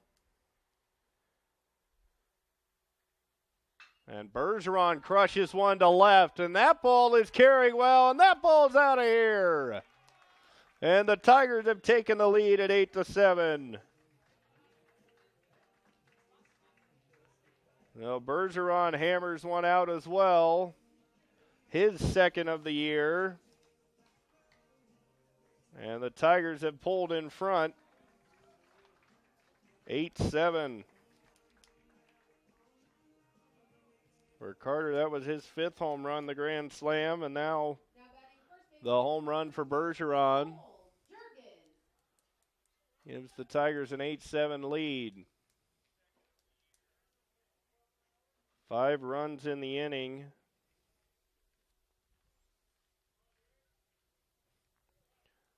And this one looks like we could be in for a wild one here.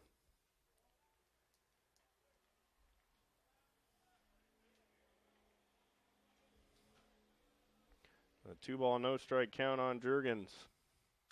And he bounces one towards third. That's a fair ball. Catalano pumps, throws. It's in the dirt, and Liam can't pick it out. Well, that'll be an E5 on the third baseman, Catalano. And that'll bring up Nick Hagan. Still 2 outs in the inning. The grand slam for Carter, the home run by Bergeron. And now Hagan swings and misses, gets away. Juergens going for second. The throw right on the bag, the tag, and he is out. What a play by the catcher, Cochran. But the Tigers do damage as they get 5 runs.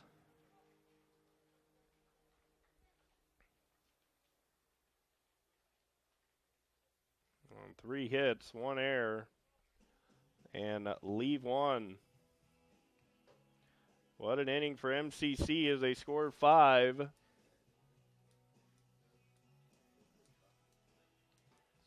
And the Tigers take an 8-7 lead.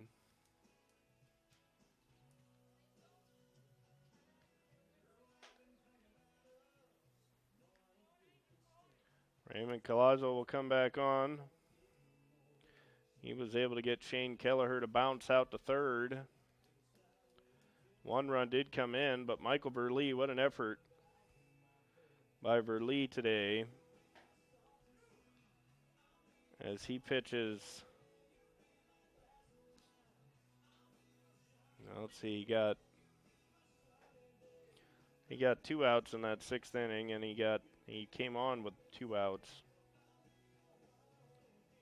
He pitched the third, so 1, 2, 3. Pitches 4 innings and was outstanding with 8 strikeouts. Allows just 1 run and 2 hits. As Collazo on, he came on to get the last out.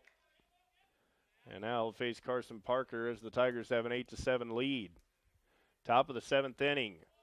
Parker fooled badly on that breaking ball.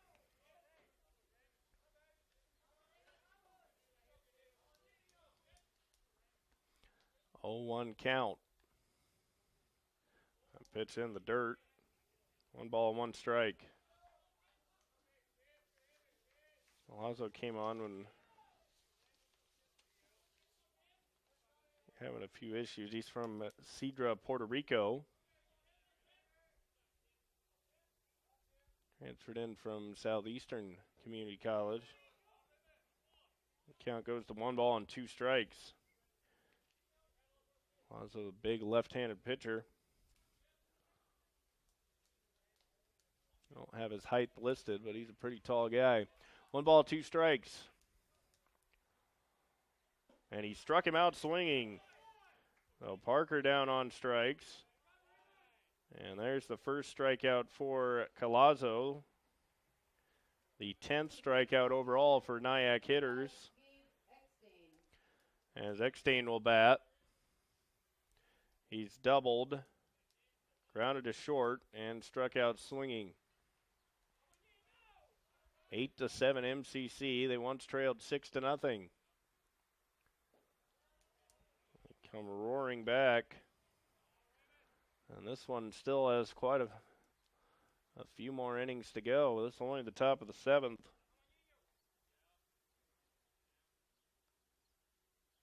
And this ball's lined into the MCC dugout. Everyone able to duck out of the way. It was kind of a soft liner. Went right over where all the Tigers are standing, right at the edge of the dugout.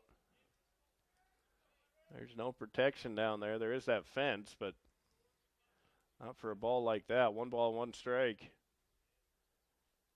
Breaking ball outside corner, and it's a beauty. Count goes to 1-2.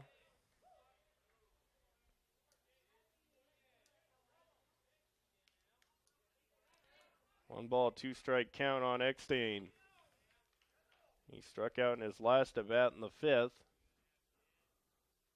And he takes in the dirt here. 2 balls and 2 strikes.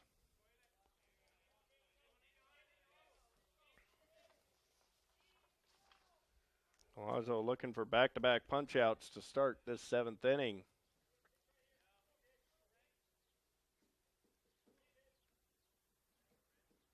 He comes with the pitch. A good breaking ball right in on the hands. Alonso has made just 6 appearances. Pitched 8 2/3, 10 hits, 12 runs, 11 earned runs. He struck out 5 and walked 3, but he looks to have his good stuff here today. He comes back with another breaking ball, or maybe tries to get him to chase a fastball. 2 ball, 2 strike count. Here's the pitch. And he misses away with the fastball. Count is full at 3-2.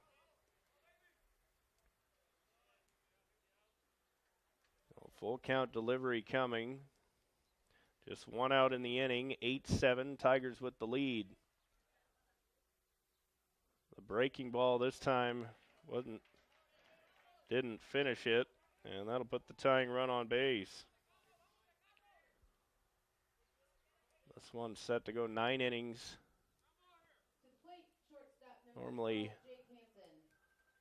Tigers play double headers that are 7 innings for the conference games. This is a 9-inning game, so even though it's the top of the 7th, NIACC is not down to their final outs like they would be if it were a 7-inning game. Pickoff throw to first, and back safely is the runner Eckstein.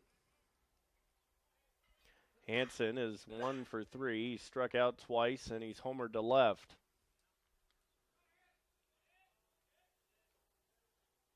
The pitch from Collazo shows bunt, and that fastball just missed a bit up. 1 ball, no strikes. The first few innings of this game kind of flew by. Things have slowed down the last couple innings, with the Tigers putting up 7 runs in the last 2 innings. This ball is hammered foul down the left side, and Hansen mad at himself there. He thought he got a pitch to hit. Fouled it off. There's a righty warming in the MCC bullpen. Looks like it might be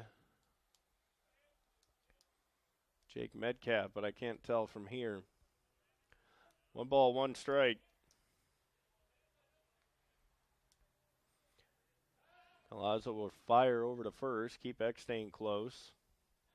Sanchez is playing in on about the grass. Now he backs up down at third base.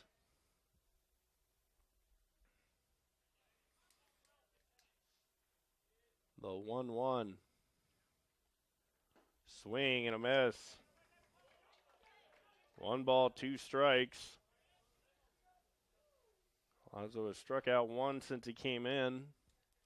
He got Parker swinging to start this inning. He's trying to get Hansen here. He looks in. Here's the pitch. Missed away. 2 balls and 2 strikes.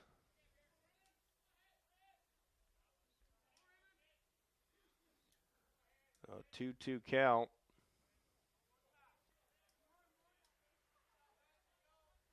With 1 out here in the top of the 7th. Eckstein's on the move. He's staying put, and Hansen strikes out.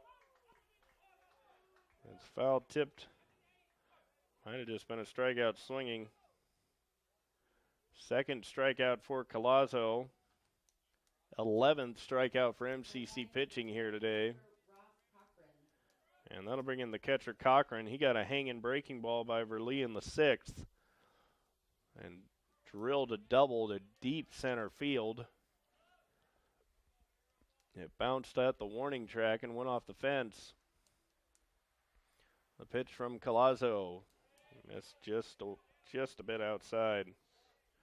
Pretty good spot for that fastball, though.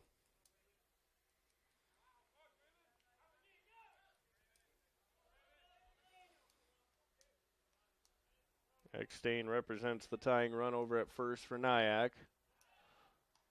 And Collazo will chase him back to the bag. 8-7 Tigers. A grand slam by Ryan Carter in the bottom of the 6th. Tied it. And a solo home run by Eli Bergeron gave the Tigers the lead. That pitch misses in. 2 balls and no strikes. Cochran is 2 for 3. He's singled and scored, doubled and scored. And he's reached on an E4. 2-0 count, 2 outs, runner on first. The pitch, fastball, outside corner, a strike. No, the count goes to 2-1.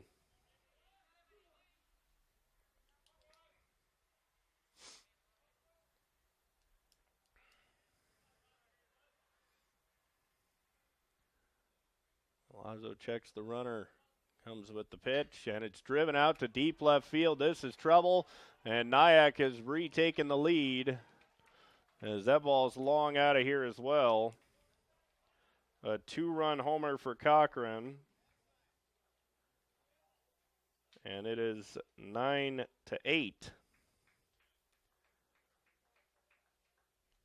So 9-8 NIACC. As the walk and then the 2-run homer.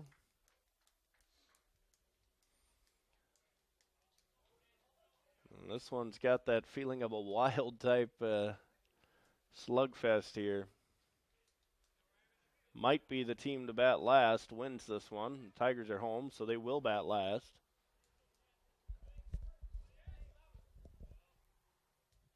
But the ball really jumping off the bats here. This one's lined into left field. Carter kind of stumbled. It's going to fall in for a hit. And now stumbling twice, and he's hurt. And that's going to be an out.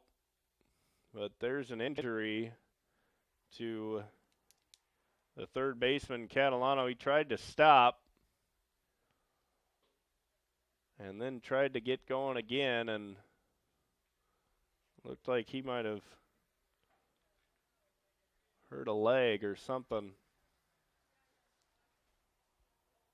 So it'll go as a single and then tagged out on a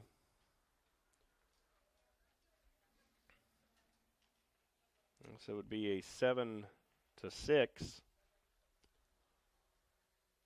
As Encarnacion tagged out the runner. As they're looking at, looks like the left knee, left leg area.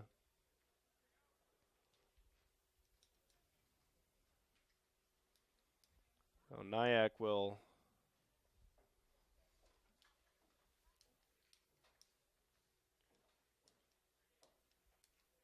have a new third baseman coming into the game, it looks like, as you hope Catalano's okay. He's had a good game.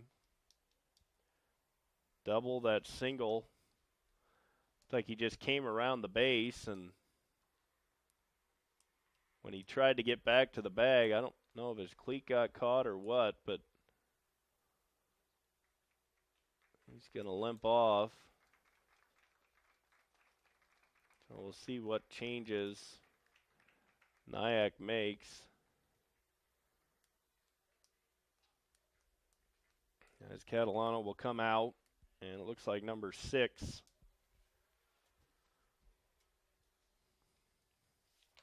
That is Dylan Cricket Danielson will take over for Catalano at third.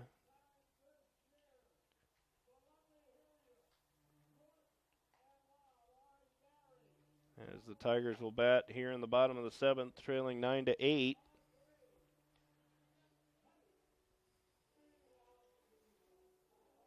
As we stretch here for the 7th inning stretch.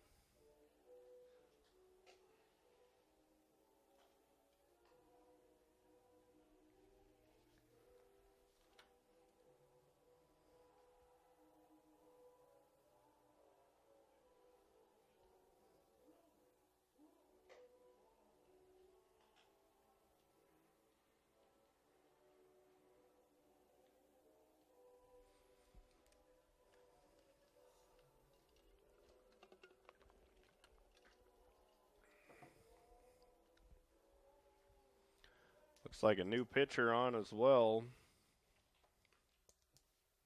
Now pitching for NIACC, number 17, Brody Paulson.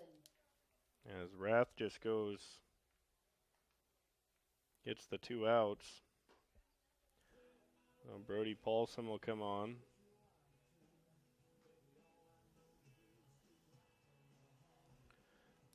Tigers will have Nick Hagan, Trayvon Hughes, and Bryce Vineyard coming up here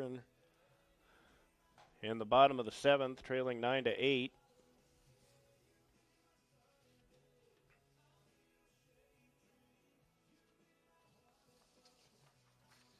And this pitcher, Paulson, has a little bit of a interesting delivery. Paulson in 10 appearances is 0-1.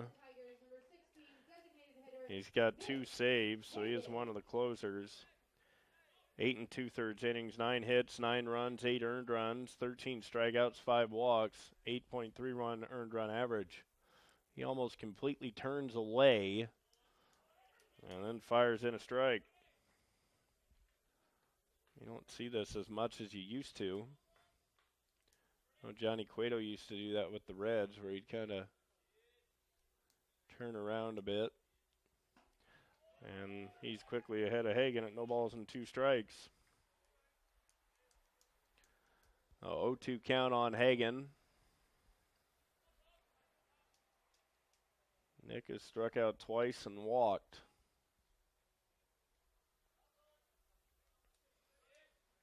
And the 0-2 pitch coming.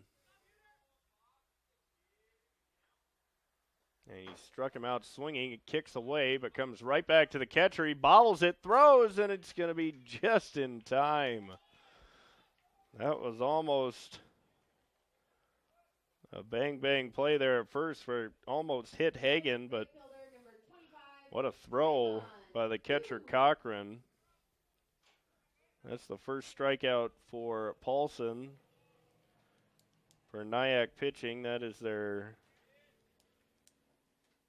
8th strikeout, or 9th strikeout, as that misses. 1 ball, no strikes on Hughes. He's singled and bunted back to the pitcher. He's also struck out swinging back in the second. 1 for 3.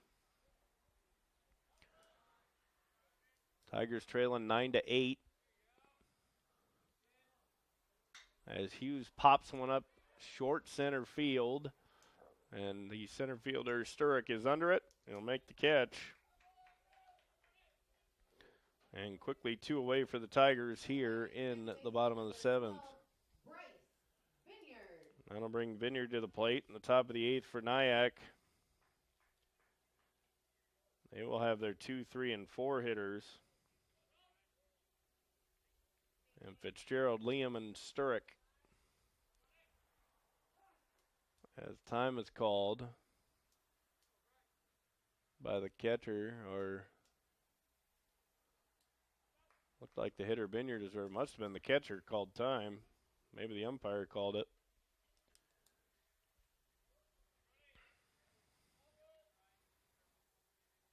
As the pitch misses, oh, that's in there for a strike. No balls and a strike on Vineyard.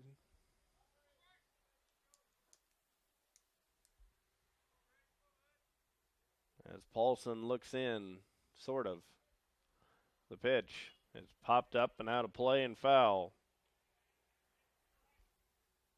Kind of does that. He doesn't really do it in the motion, though. It's really a weird delivery.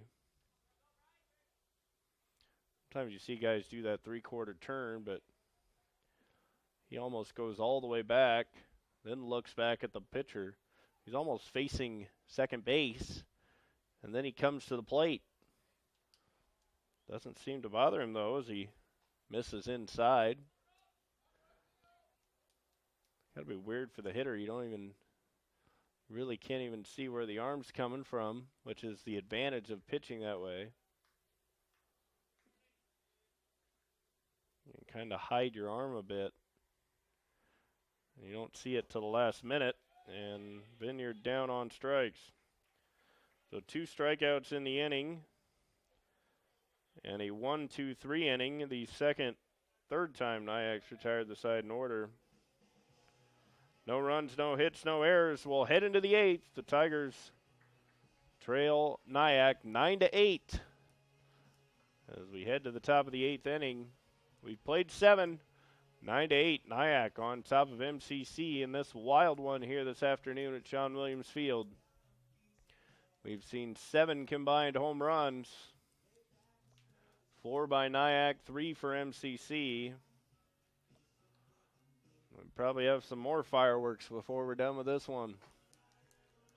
Lazo will go back to work after giving up the 2-run homer to Cochran. And now he'll face the 2, 3, and 4 hitters.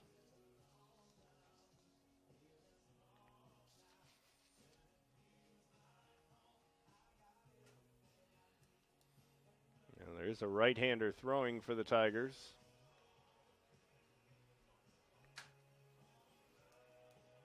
As Ben Fitzgerald, who is 0 for 4, he struck out looking, popped out to left, popped out to right, and popped out in foul territory to first. Leading up for NIACC, designated hitter number 8, Ben Fitzgerald. Fitzgerald still carries a lot of power in his bat, though, so you don't want to just lob one up there. As the pitch, fastball misses away. 1 ball, no strikes.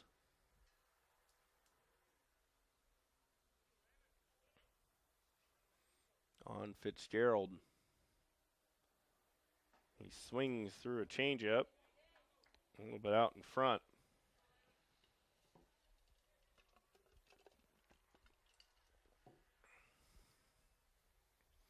One ball, 1 strike.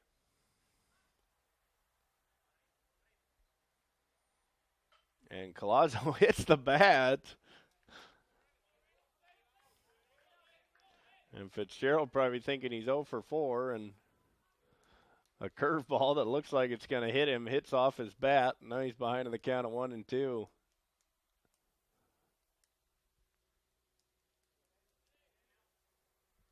So Collazo looking for the strikeout. The pitch, swing and a miss, got him. So Fitzgerald now 0 for 5. And he's the first out here in the 8th. Third strikeout for Collazo as tripped to the mound by Coach Dawson. As Fox Liam will step in.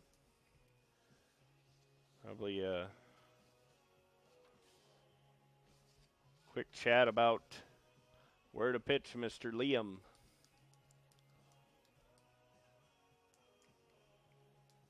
As Collazo outside of that 2-run homer. He's pitched fairly well here. Just left a pitch up. Now batting number 1, first baseman. And Cochran did not miss it, with the way the ball is flying out to left field right now.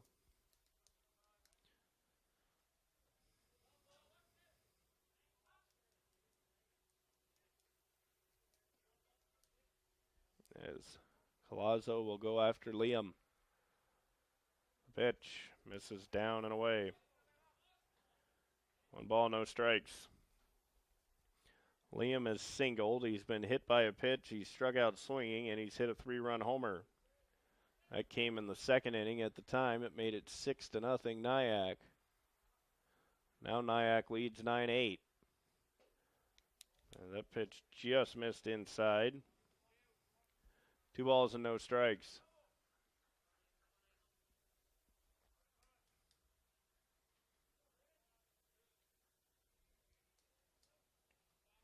One out here in the top of the 8th inning. As Collazo misses. And the count is 3-0, and you know Liam probably has the green light here. Especially in a 1-run ball game.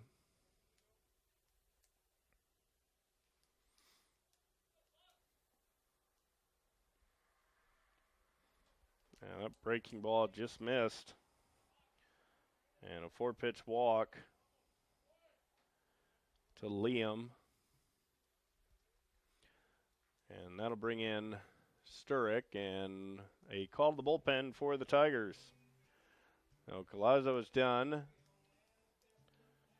as he gets through 1 inning and a 3rd, so 2 innings.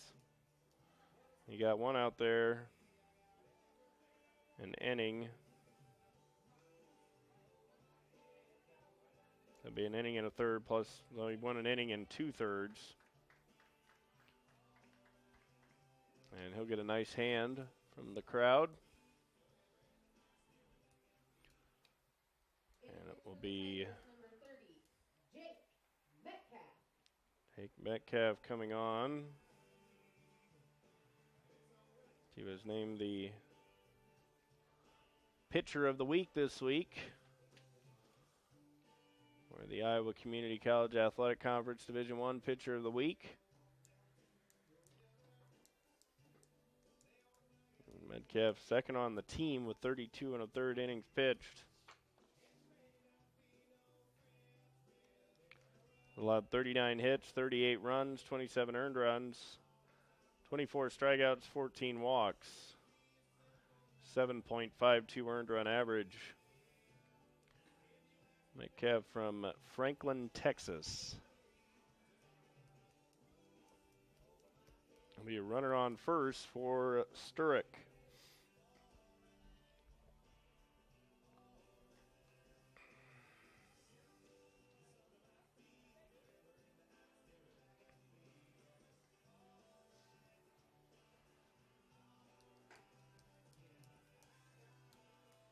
Both teams have had a 5-run inning here today. NIACC in the 2nd, MCC in the 6th. The only difference is NIACC has the 2-run 7th. That made the lead 9-8.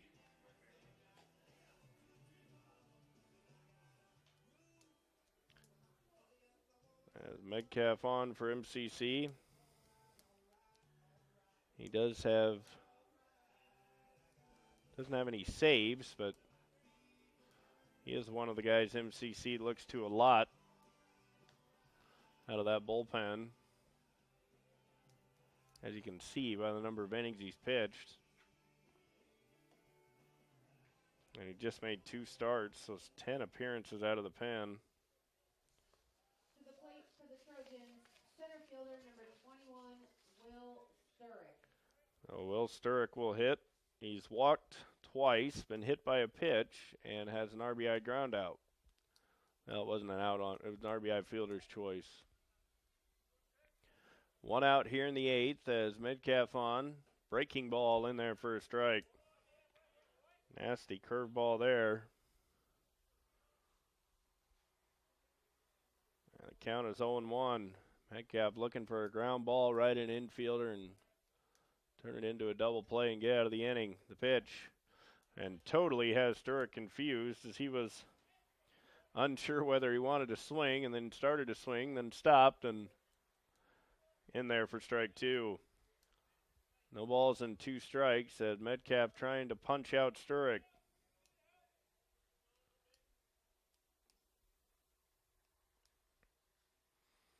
Here's the pitch. In the dirt, a ball.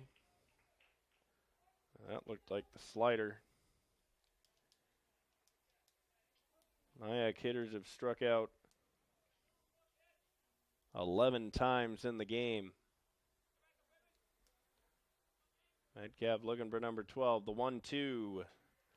Missed away. 2 balls and 2 strikes. After getting ahead of Sturrock, the count even at 2.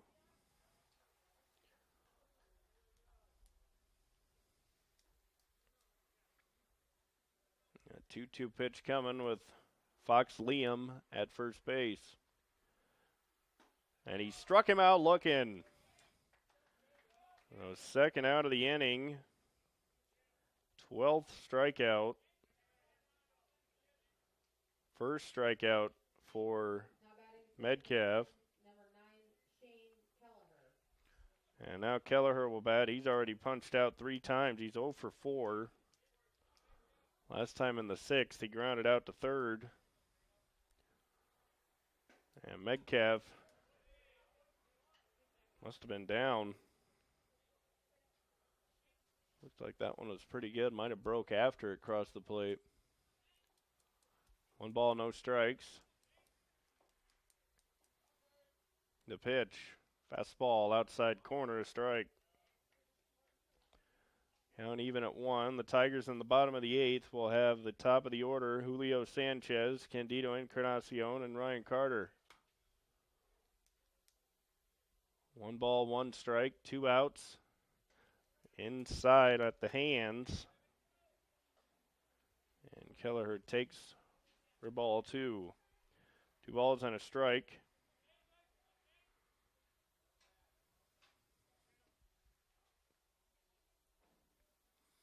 And the pitch.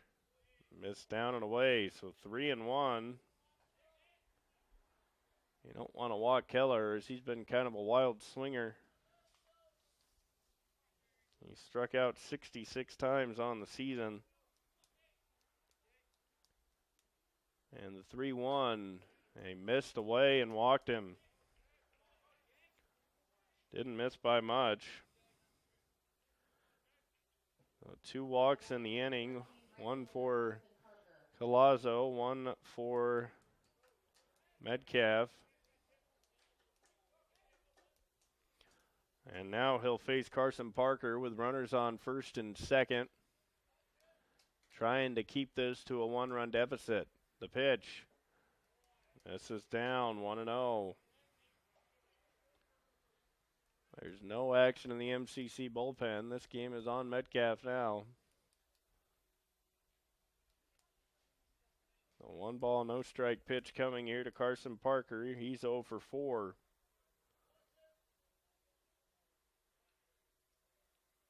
The pitch, swing and misses at a pitch right in on his hands.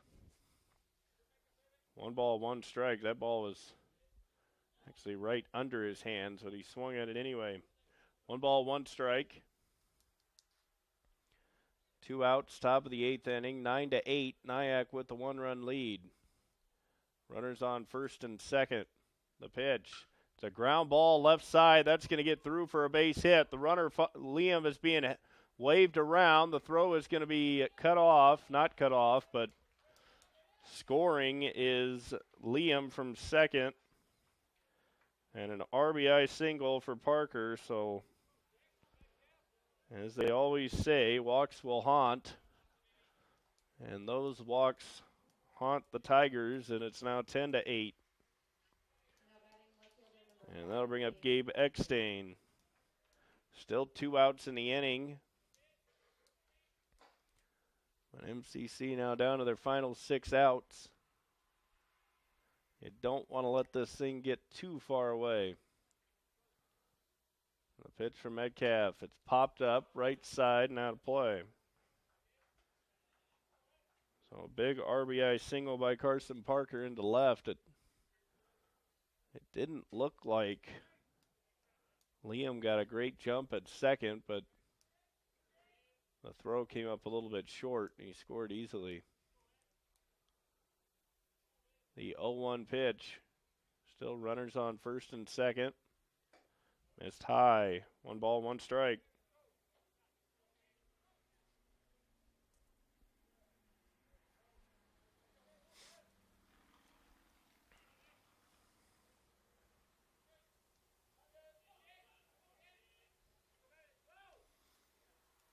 As the count 1-1. The pitch. There's a fastball on the outside corner to strike. 1 ball, 2 strikes. Eckstein has doubled. He's walked. He's struck out swinging, and he's grounded to short. Metcalf trying to put Eckstein away and keep it a 2-run game. The 1-2, and he's able to lay off.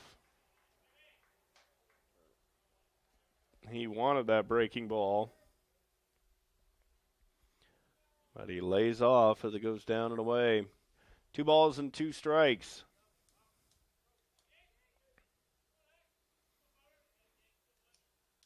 Metcalf a long look in.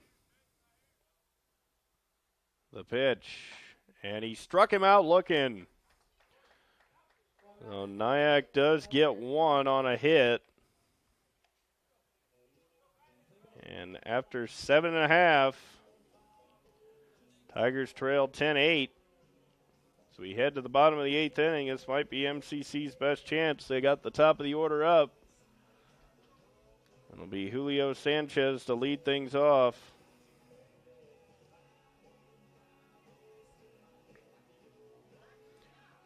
As that was the second strikeout for Metcalf, so Galazzo will now be charged with a run.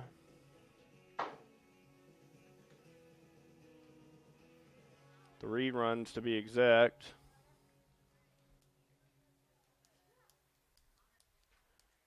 As Lindsay was charged with 6 runs, Verlee gave up 1 run over 4 innings.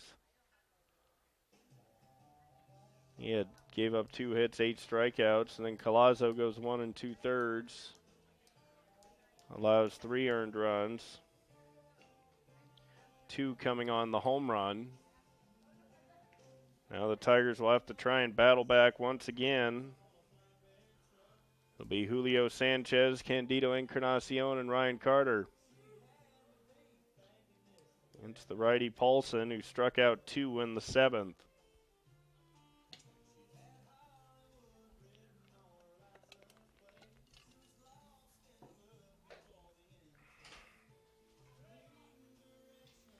Sanchez drew a walk in that 6th inning. A big, big 6th inning for the Tigers. A 5-run 6th inning. For the Tigers, third baseman, number 11, Julio Sanchez. And now he'll step in with a chance to lead off this 8th inning. Paulson with the pitch, and he misses in. Ball 1. Encarnacion on deck has homered in this game.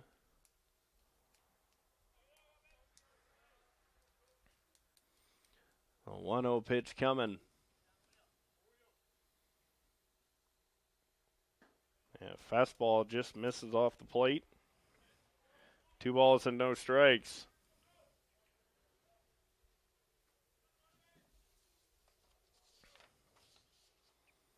Sanchez only played in 6 games, but he's been a pretty good hitter. He's 6 for 19. The 2-0, he swings and misses. Took a big cut there. 2 balls and a strike.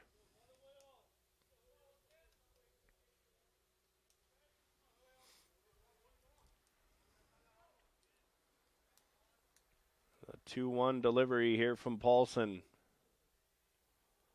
And he swings and misses again. 2 balls and 2 strikes. 10-8, NIACC with a 2-run lead. Sanchez leading off the 8th for MCC. The 2-2 delivery from Paulson.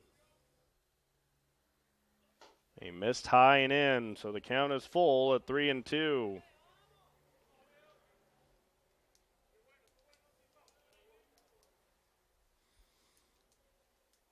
3-2 pitch coming.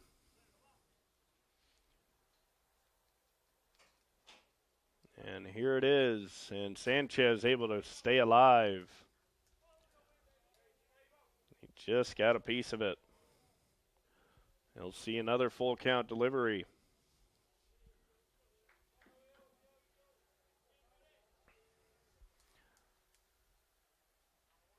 There's a 3-2 pitch here from Paulson. And Sanchez drives it back through the middle. That's going to be a base hit. And a leadoff single for the Tigers here in the 8th. Excellent at bat, and that'll bring the potential tying run to the plate in Candido Encarnacion. He hit a home run to deep left center his second time at the plate. He is 1 for 3. He also walked. He flew out to right, and he lined out on a sliding catch by the left fielder, Eckstein, as he takes low, ball 1. A 1-0 count.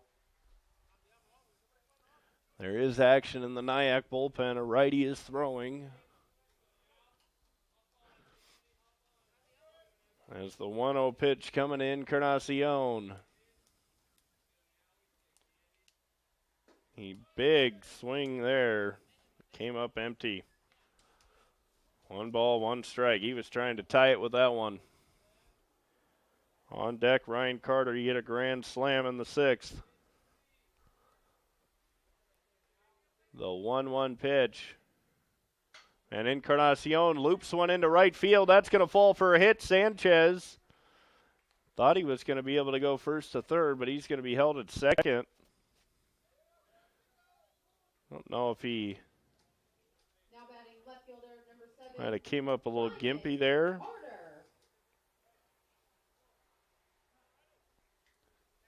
I thought for sure he would go first to third on that, but with nobody out, played it safe. Now we'll see if the Tigers put the bunt play on with Ryan Carter or if they let him swing away.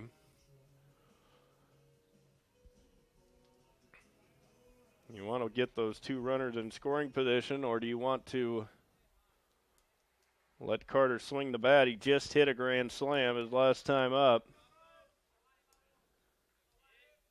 We'll see if he shows bunt or not. Nobody out, bottom of the 8th, 10-8 NIACC. Runners on first and second.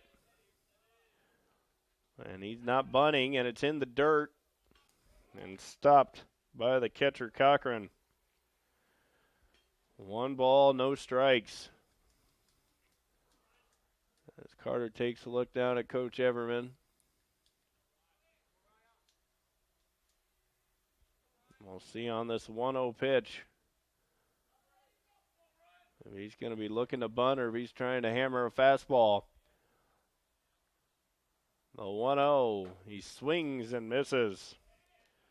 So no sign of a bunt here. He is swinging away. 1 ball, 1 strike. NIACC only playing halfway in at third. He is the number 3 hitter. You don't see a lot of teams bunt with their number 3 hitter.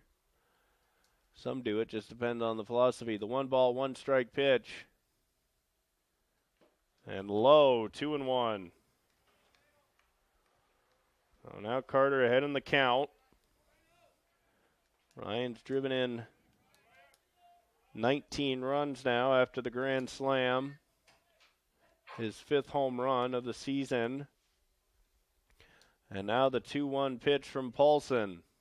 And he drives this one out to deep left field. And that ball is going to be gone again. Ryan Carter with a 3-run homer.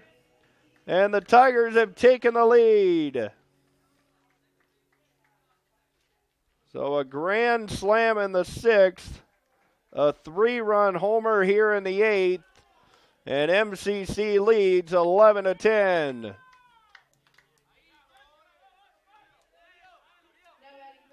And that'll bring in Tyler Coleman.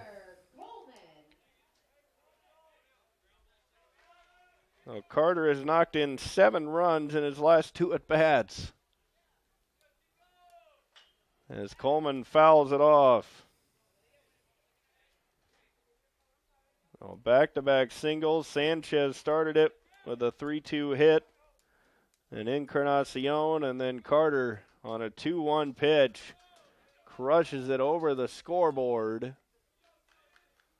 And MCC suddenly with an 11-10 lead. And they only need 3 outs to close this one down. And now Coleman hit by a pitch. So now you're looking to add some insurance. And Coleman used to be being plunked by pitches. That's the 14th time he's been hit by a pitch this year.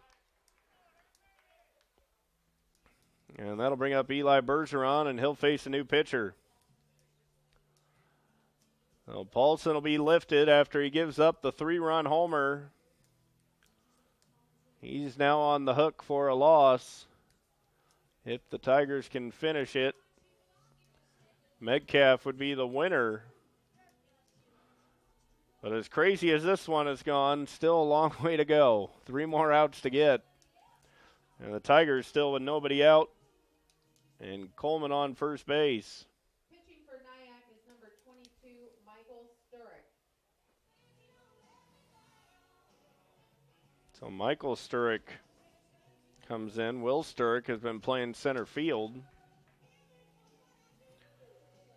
Michael Sturrock is the pitcher. And now if you're MCC, the way this game has gone, you'd like to add an insurance run or 2. As NIACC's going to have, well, they'll have 8, 9, and 1. So if Metcalf goes back out for the 9th, which you'd expect he would, he'll face the 8, 9, and 1 batters. What a wild one here. We haven't really had one of these back and forth slugfests here this season, but this one definitely has been. 8 home runs combined between the 2 teams. 4 for each side.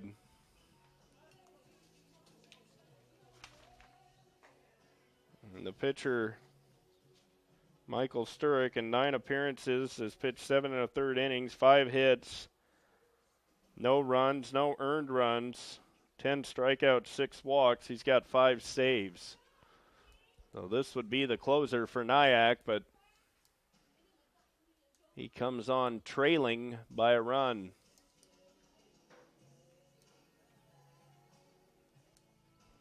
And Eli Bergeron, who left the yard in his last at-bat, will step in with nobody out. And Coleman down at first base. If Coleman might try and get in a scoring position with a stolen base. Eli Bergeron. He stole 2 bases earlier.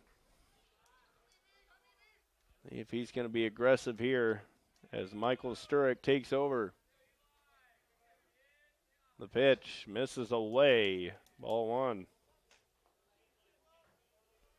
A 1-0 count.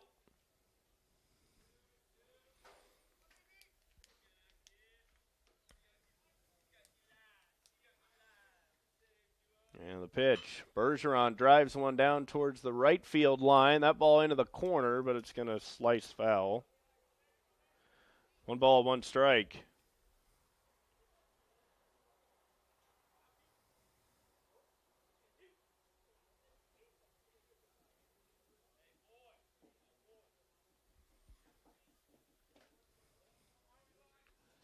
A 1-1 count here on Bergeron.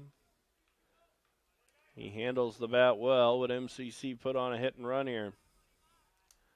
Nobody out. Probably not. You never know. Coleman staying put. Fastball outside corner, strike.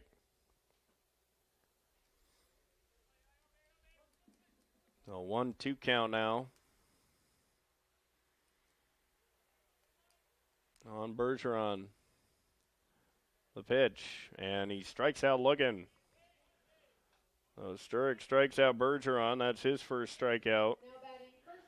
And the first out of the inning. That'll bring in Cole Juergens. Now with 1 out. We'll see if Coleman might get a little bit more aggressive over at first base.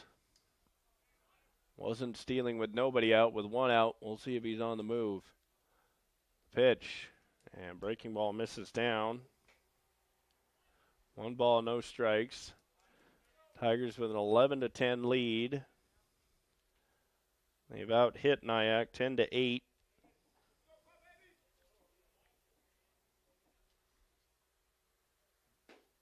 That pitch misses.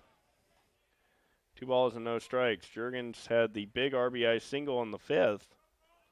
That made it a 6-3 game at the time.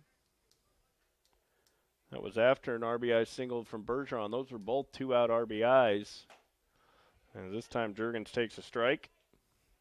He's also reached on an error. He's walked and bounced to third. So, been a productive day for Cole Juergens. As the 2-1. He swings and misses here. 2 balls and 2 strikes.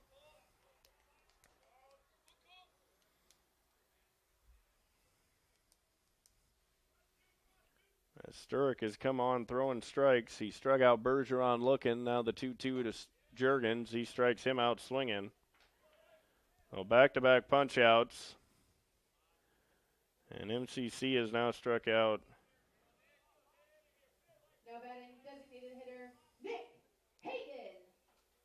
13 times. Both these teams have struck out a lot today. As Hagen takes down.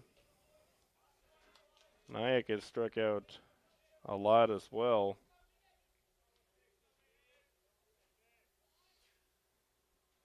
Both teams have struck out 13 times. Hagen bounces one to second. He played on the second hop. And we go to the 9th.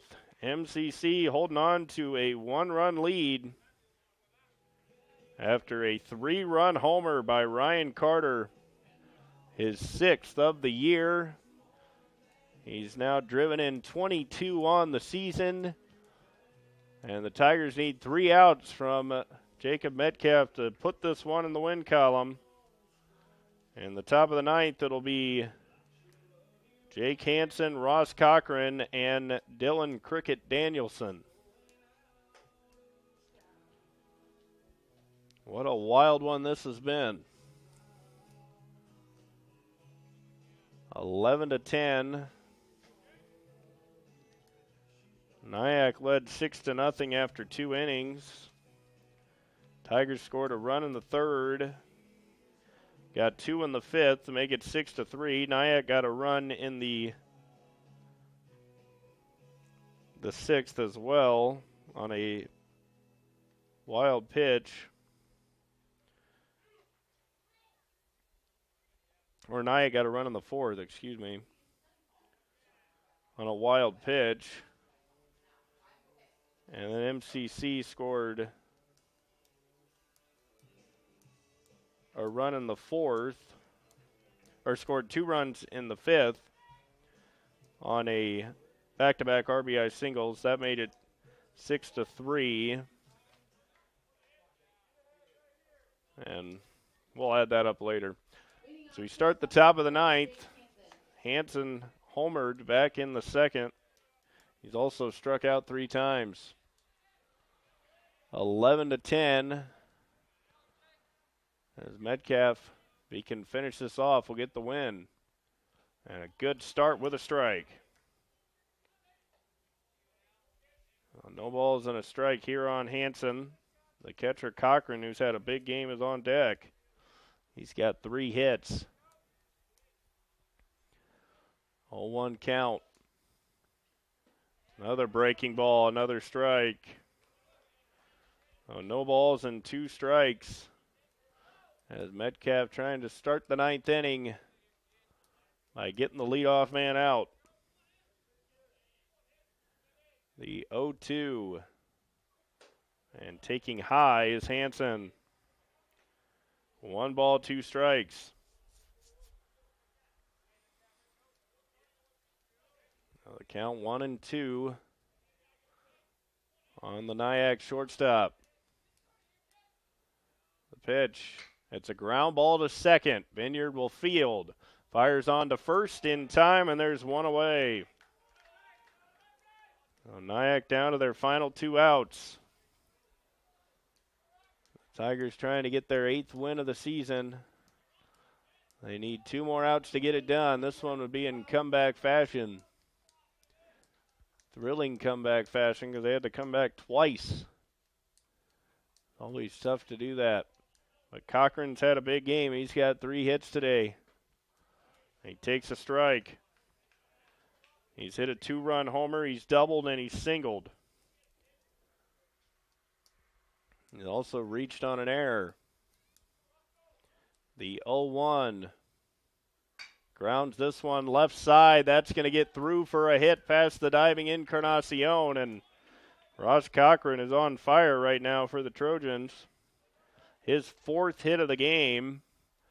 And that'll bring in the man who replaced Anthony Catalano, who got hurt rounding first base. Dylan Cricket Danielson, just a 189 hitter on the season. And there's going to be a pinch hitter. So Cricket Danielson will be taken down. And it will be number 28, Kyle Pike, coming on to hit. And then running will be number 38. So Kyle Pike will hit. Running for the catcher is number 38, Kevin Nordquist. And there's a runner on first with 1 out.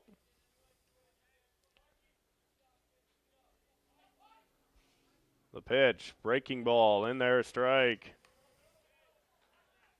Pike behind in the count at 0-1. On the season, he's batting .245, 12 hits and 49 at-bats. 0-1 count. Big lead for Nordquist. And a throw over, he was leaning, and if that throw was on, I think MCC might have picked him off. He was late reacting, but the throw was offline. And an 0-1 pitch. Breaking ball is on the corner for a strike. And Pike walks away to gather himself. He did not agree with that. I don't know if it hit the bat. It was just called a strike. No balls, 2 strikes. 1 out. Top of the 9th inning. 11-10. Tigers with the lead. The pitch. Swing and a miss. He struck him out. So 2 away here in the 9th. And that'll bring in Ben Fitzgerald. He's 0 for 5 today. He struck out twice, and he's popped out 3 times, but still a very, very dangerous hitter.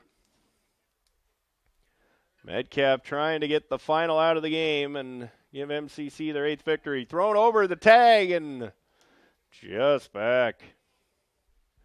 That would have been a fun way to end the game. Pick off at first. Saw that in Major League Baseball where the catcher picked somebody off to end the game. I think it was Boston Red Sox. Here is the pitch. Misses down and away. 1 ball, no strikes. NIACC down to their final out. Metcalf trying to lock down this game and get the victory.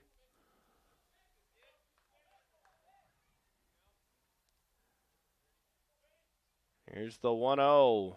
Swing and a miss. Was out in front of that breaking ball. And the count is 1 ball and 1 strike. Metcalf looks in. The 1-1 delivery. It's in the dirt, 2-1. You would like to get Fitzgerald here and not have to face Liam, who's standing in the on-deck circle. 2 balls, 1 strike, 2 outs. Top of the 9th inning, 11-10. MCC with the lead. The pitch. It's fouled straight back. And now just 1 strike away. It'll be a 2 ball, 2 strike count here. Nordquist leading from first. The 2-2 from Metcalf, 2 outs. Here it comes. And he missed inside, and it kicks away from Bergeron, and now the tying run is in scoring position. A wild pitch. And now a full count. And a 3-2 pitch coming to Ben Fitzgerald. The tying run's at second. The Tigers holding on to a 1-run lead, 11-10 here in the 9th. And Metcalf lock it down. Here comes the 3-2 delivery. And he just missed. And now it'll be Fox Liam, as that pitch didn't miss by much. Looked like Bergeron wanted that one. And now you have to get the big man Liam.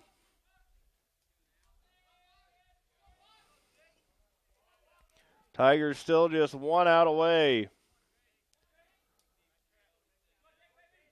Now Fitzgerald draws the walk. Well, now runners on first and second as Liam swings over the top of it. Looked like a changeup. Liam, the top hitter for NIACC. 11 home runs on the season.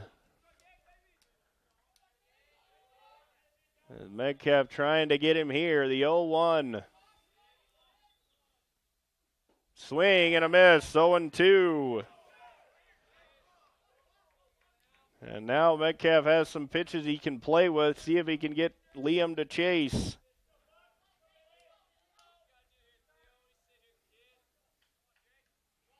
And Metcalf looking in. He's got his sign. Runners on first and second. The tying run at second. The 0-2. A missed high. 1 ball and 2 strikes.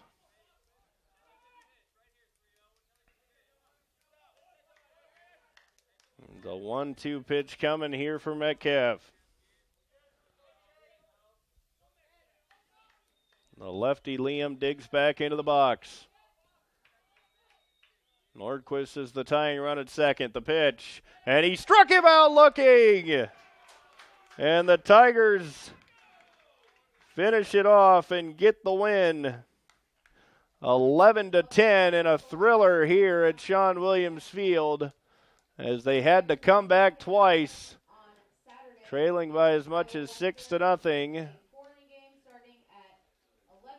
And they win it 11-10. What a win for MCC, as that's got to give them some nice momentum going into the series with Iowa Western this weekend. Just a wild one as the teams exchanging home runs. 8 home runs hit in the game, 4 apiece, and 2 big ones for Ryan Carter in his last 2 at-bats. In the bottom of the 6th, he tied the game with a grand slam. In the bottom of the 8th, he won the game with a 3-run homer that put the Tigers up 11-10. Jacob Metcalf able to finish it off. He gets the win as the Tigers win their 8th game of the season and move to 8-24. What a wild one here as MCC gets it done 11-10. I'm Andy Jennings saying good night on the Tiger Sports Network. We'll be back with you on Saturday morning, 11 a.m. They'll start that MCC Iowa Western game that it was played 3 innings. So we'll start that in the 4th inning with the Tigers with a 5-4 lead. But what a win here as MCC wins it 11-10 on the Tiger Sports Network.